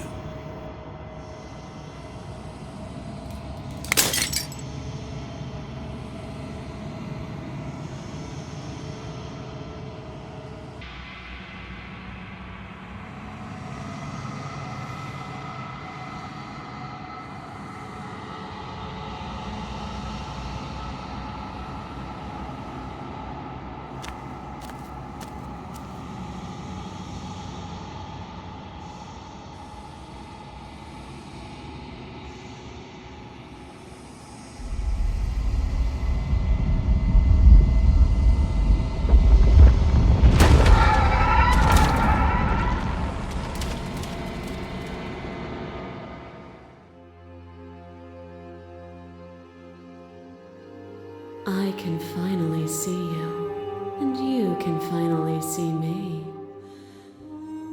It's been so long, and my heart has ached for this moment.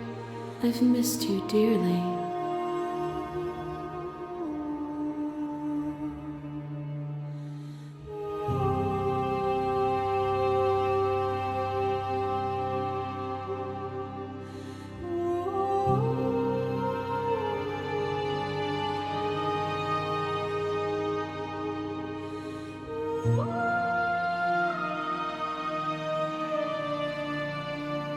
Every word you spoke found its way to me. I know him, and I know his construct. He was deluded by his fear of death. Pay him no mind.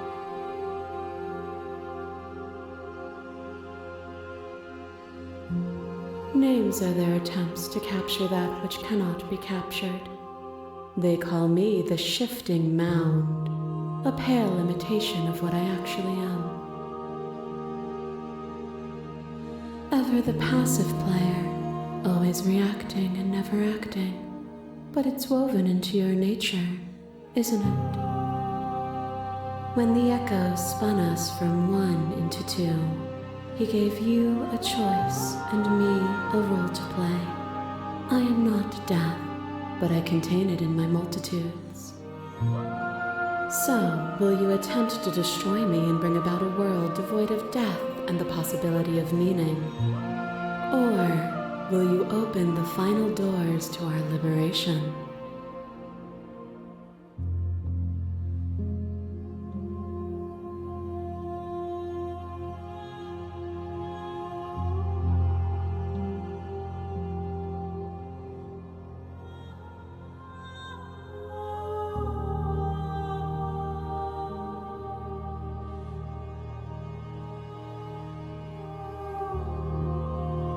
My very nature is paradox, as is yours. You cannot use words to grasp at things that are beyond their reach, and you cannot rationalize that which defies logic. But violence and passion are dances that both of us know well. If this is what it takes to enlighten you, then so be it.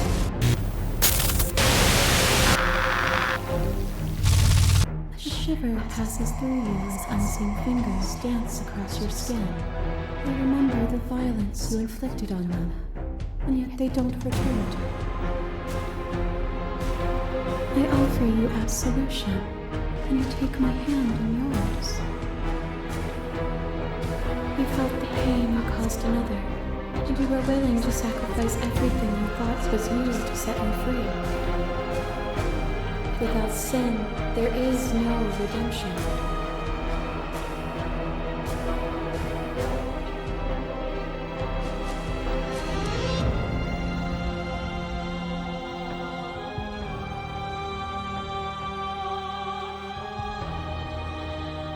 What you mistake for lecture is merely observation.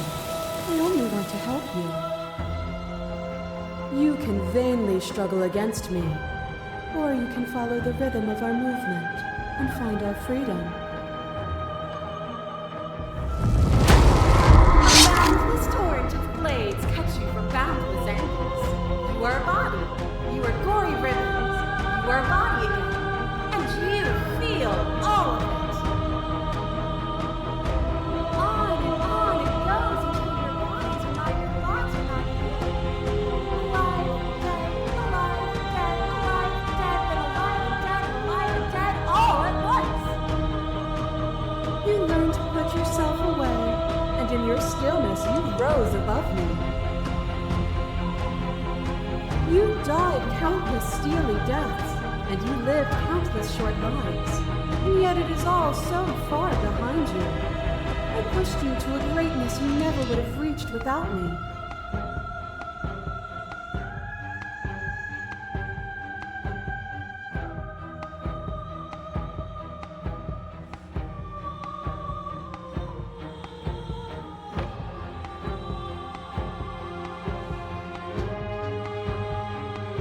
But violence has defined the flow of everything between us. Do not deny what we are, and do not color our conflict with fear. You are weightless, suspended in the gravity of an idea that threatens to consume you. And you are alone, a tiny island caught between the death of the old world and the birth of the new. But alone is not helpless. When we were confronted with my vessel's apotheosis, you chose against all odds to defy me, to hold on to your inner self with all its flaws, even in the scorching light of my divinity.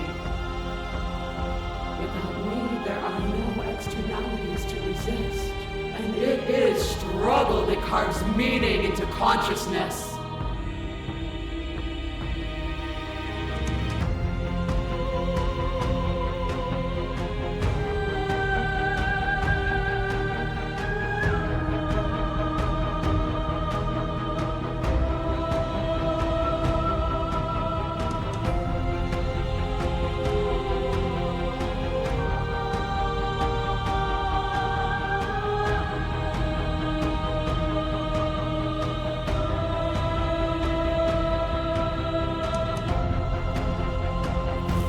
The echo saw horrors because his eyes were closed. The majesty of being extends beyond any single perspective.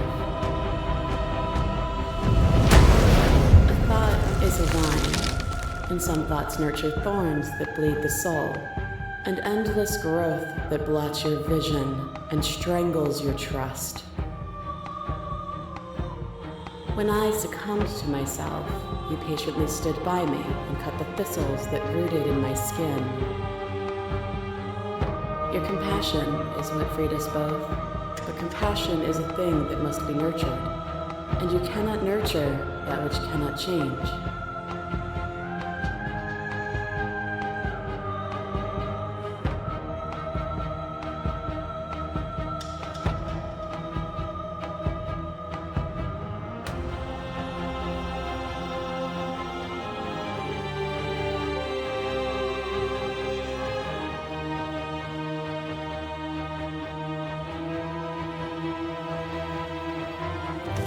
Their suffering is born of their own delusion.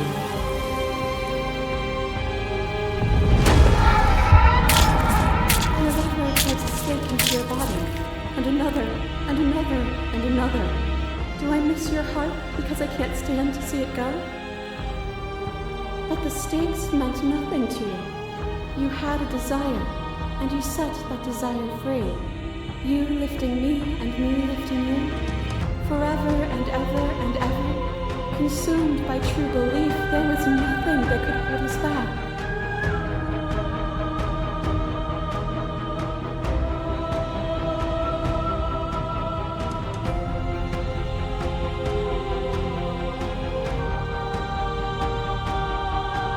If my words feel meaningless, it's because words are meaningless.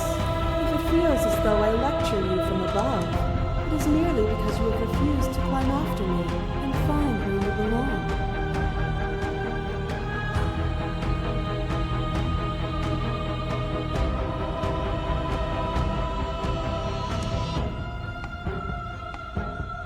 Nothing is immutable.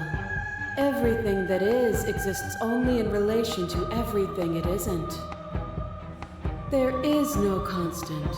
There is no center. Open your eyes and accept what we are. We can leave this prison together.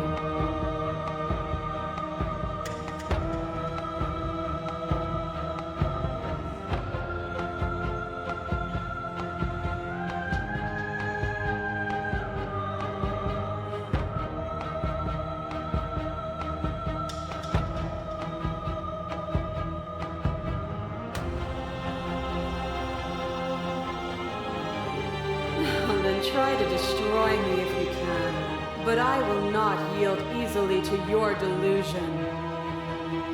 You don't have to face her alone.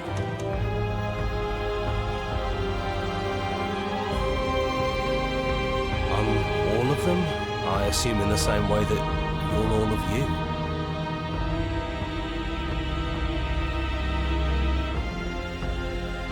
It's good to be here. You'll never be able to strike a decisive blow from out here.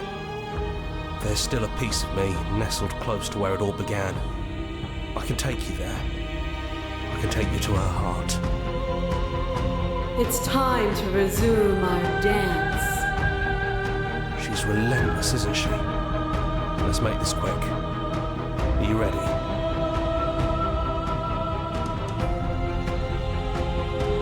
Then let's go.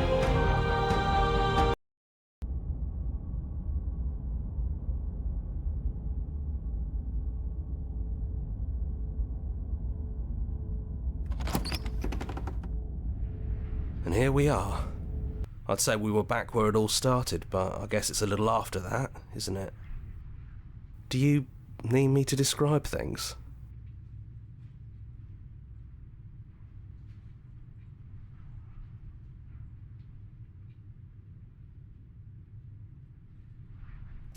That's probably for the best. It's always seemed to give us more options than not.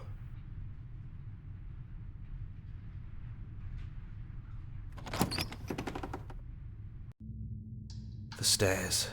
Do you remember the first time we were here? The first time we heard her voice? It's almost over, isn't it? That's okay. Let's just talk, the two of us.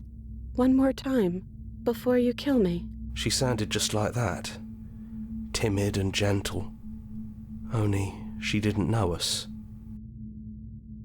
And down we go. We shouldn't keep her waiting. You're really going to do it then, aren't you? You're really going to kill me. You don't have to. You know that, right? But if that's what you want, we might as well talk a bit first. I wouldn't mind a few extra minutes.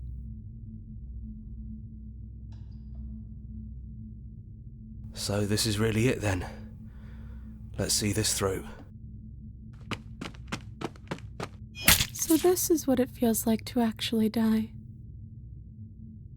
I think this is for the best. I don't know what the world would be like without me, but it can't be that bad if it still has you in it. I've always loved you. Don't forget me.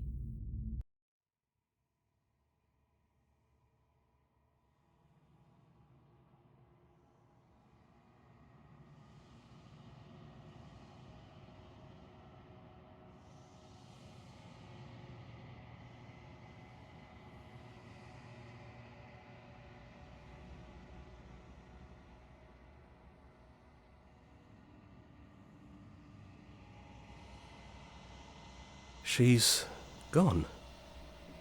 And I don't think she's coming back.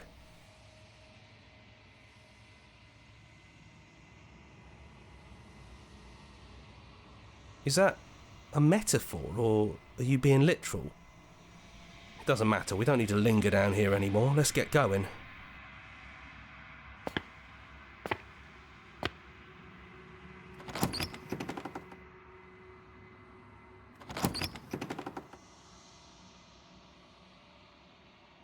It's quiet here.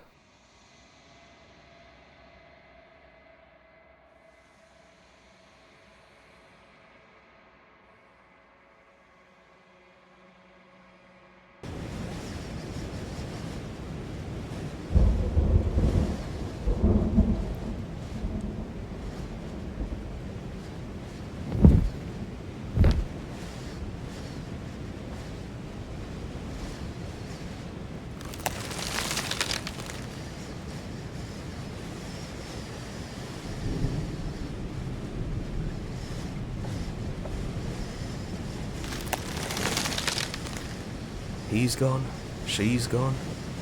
No one is left to trap us here but us.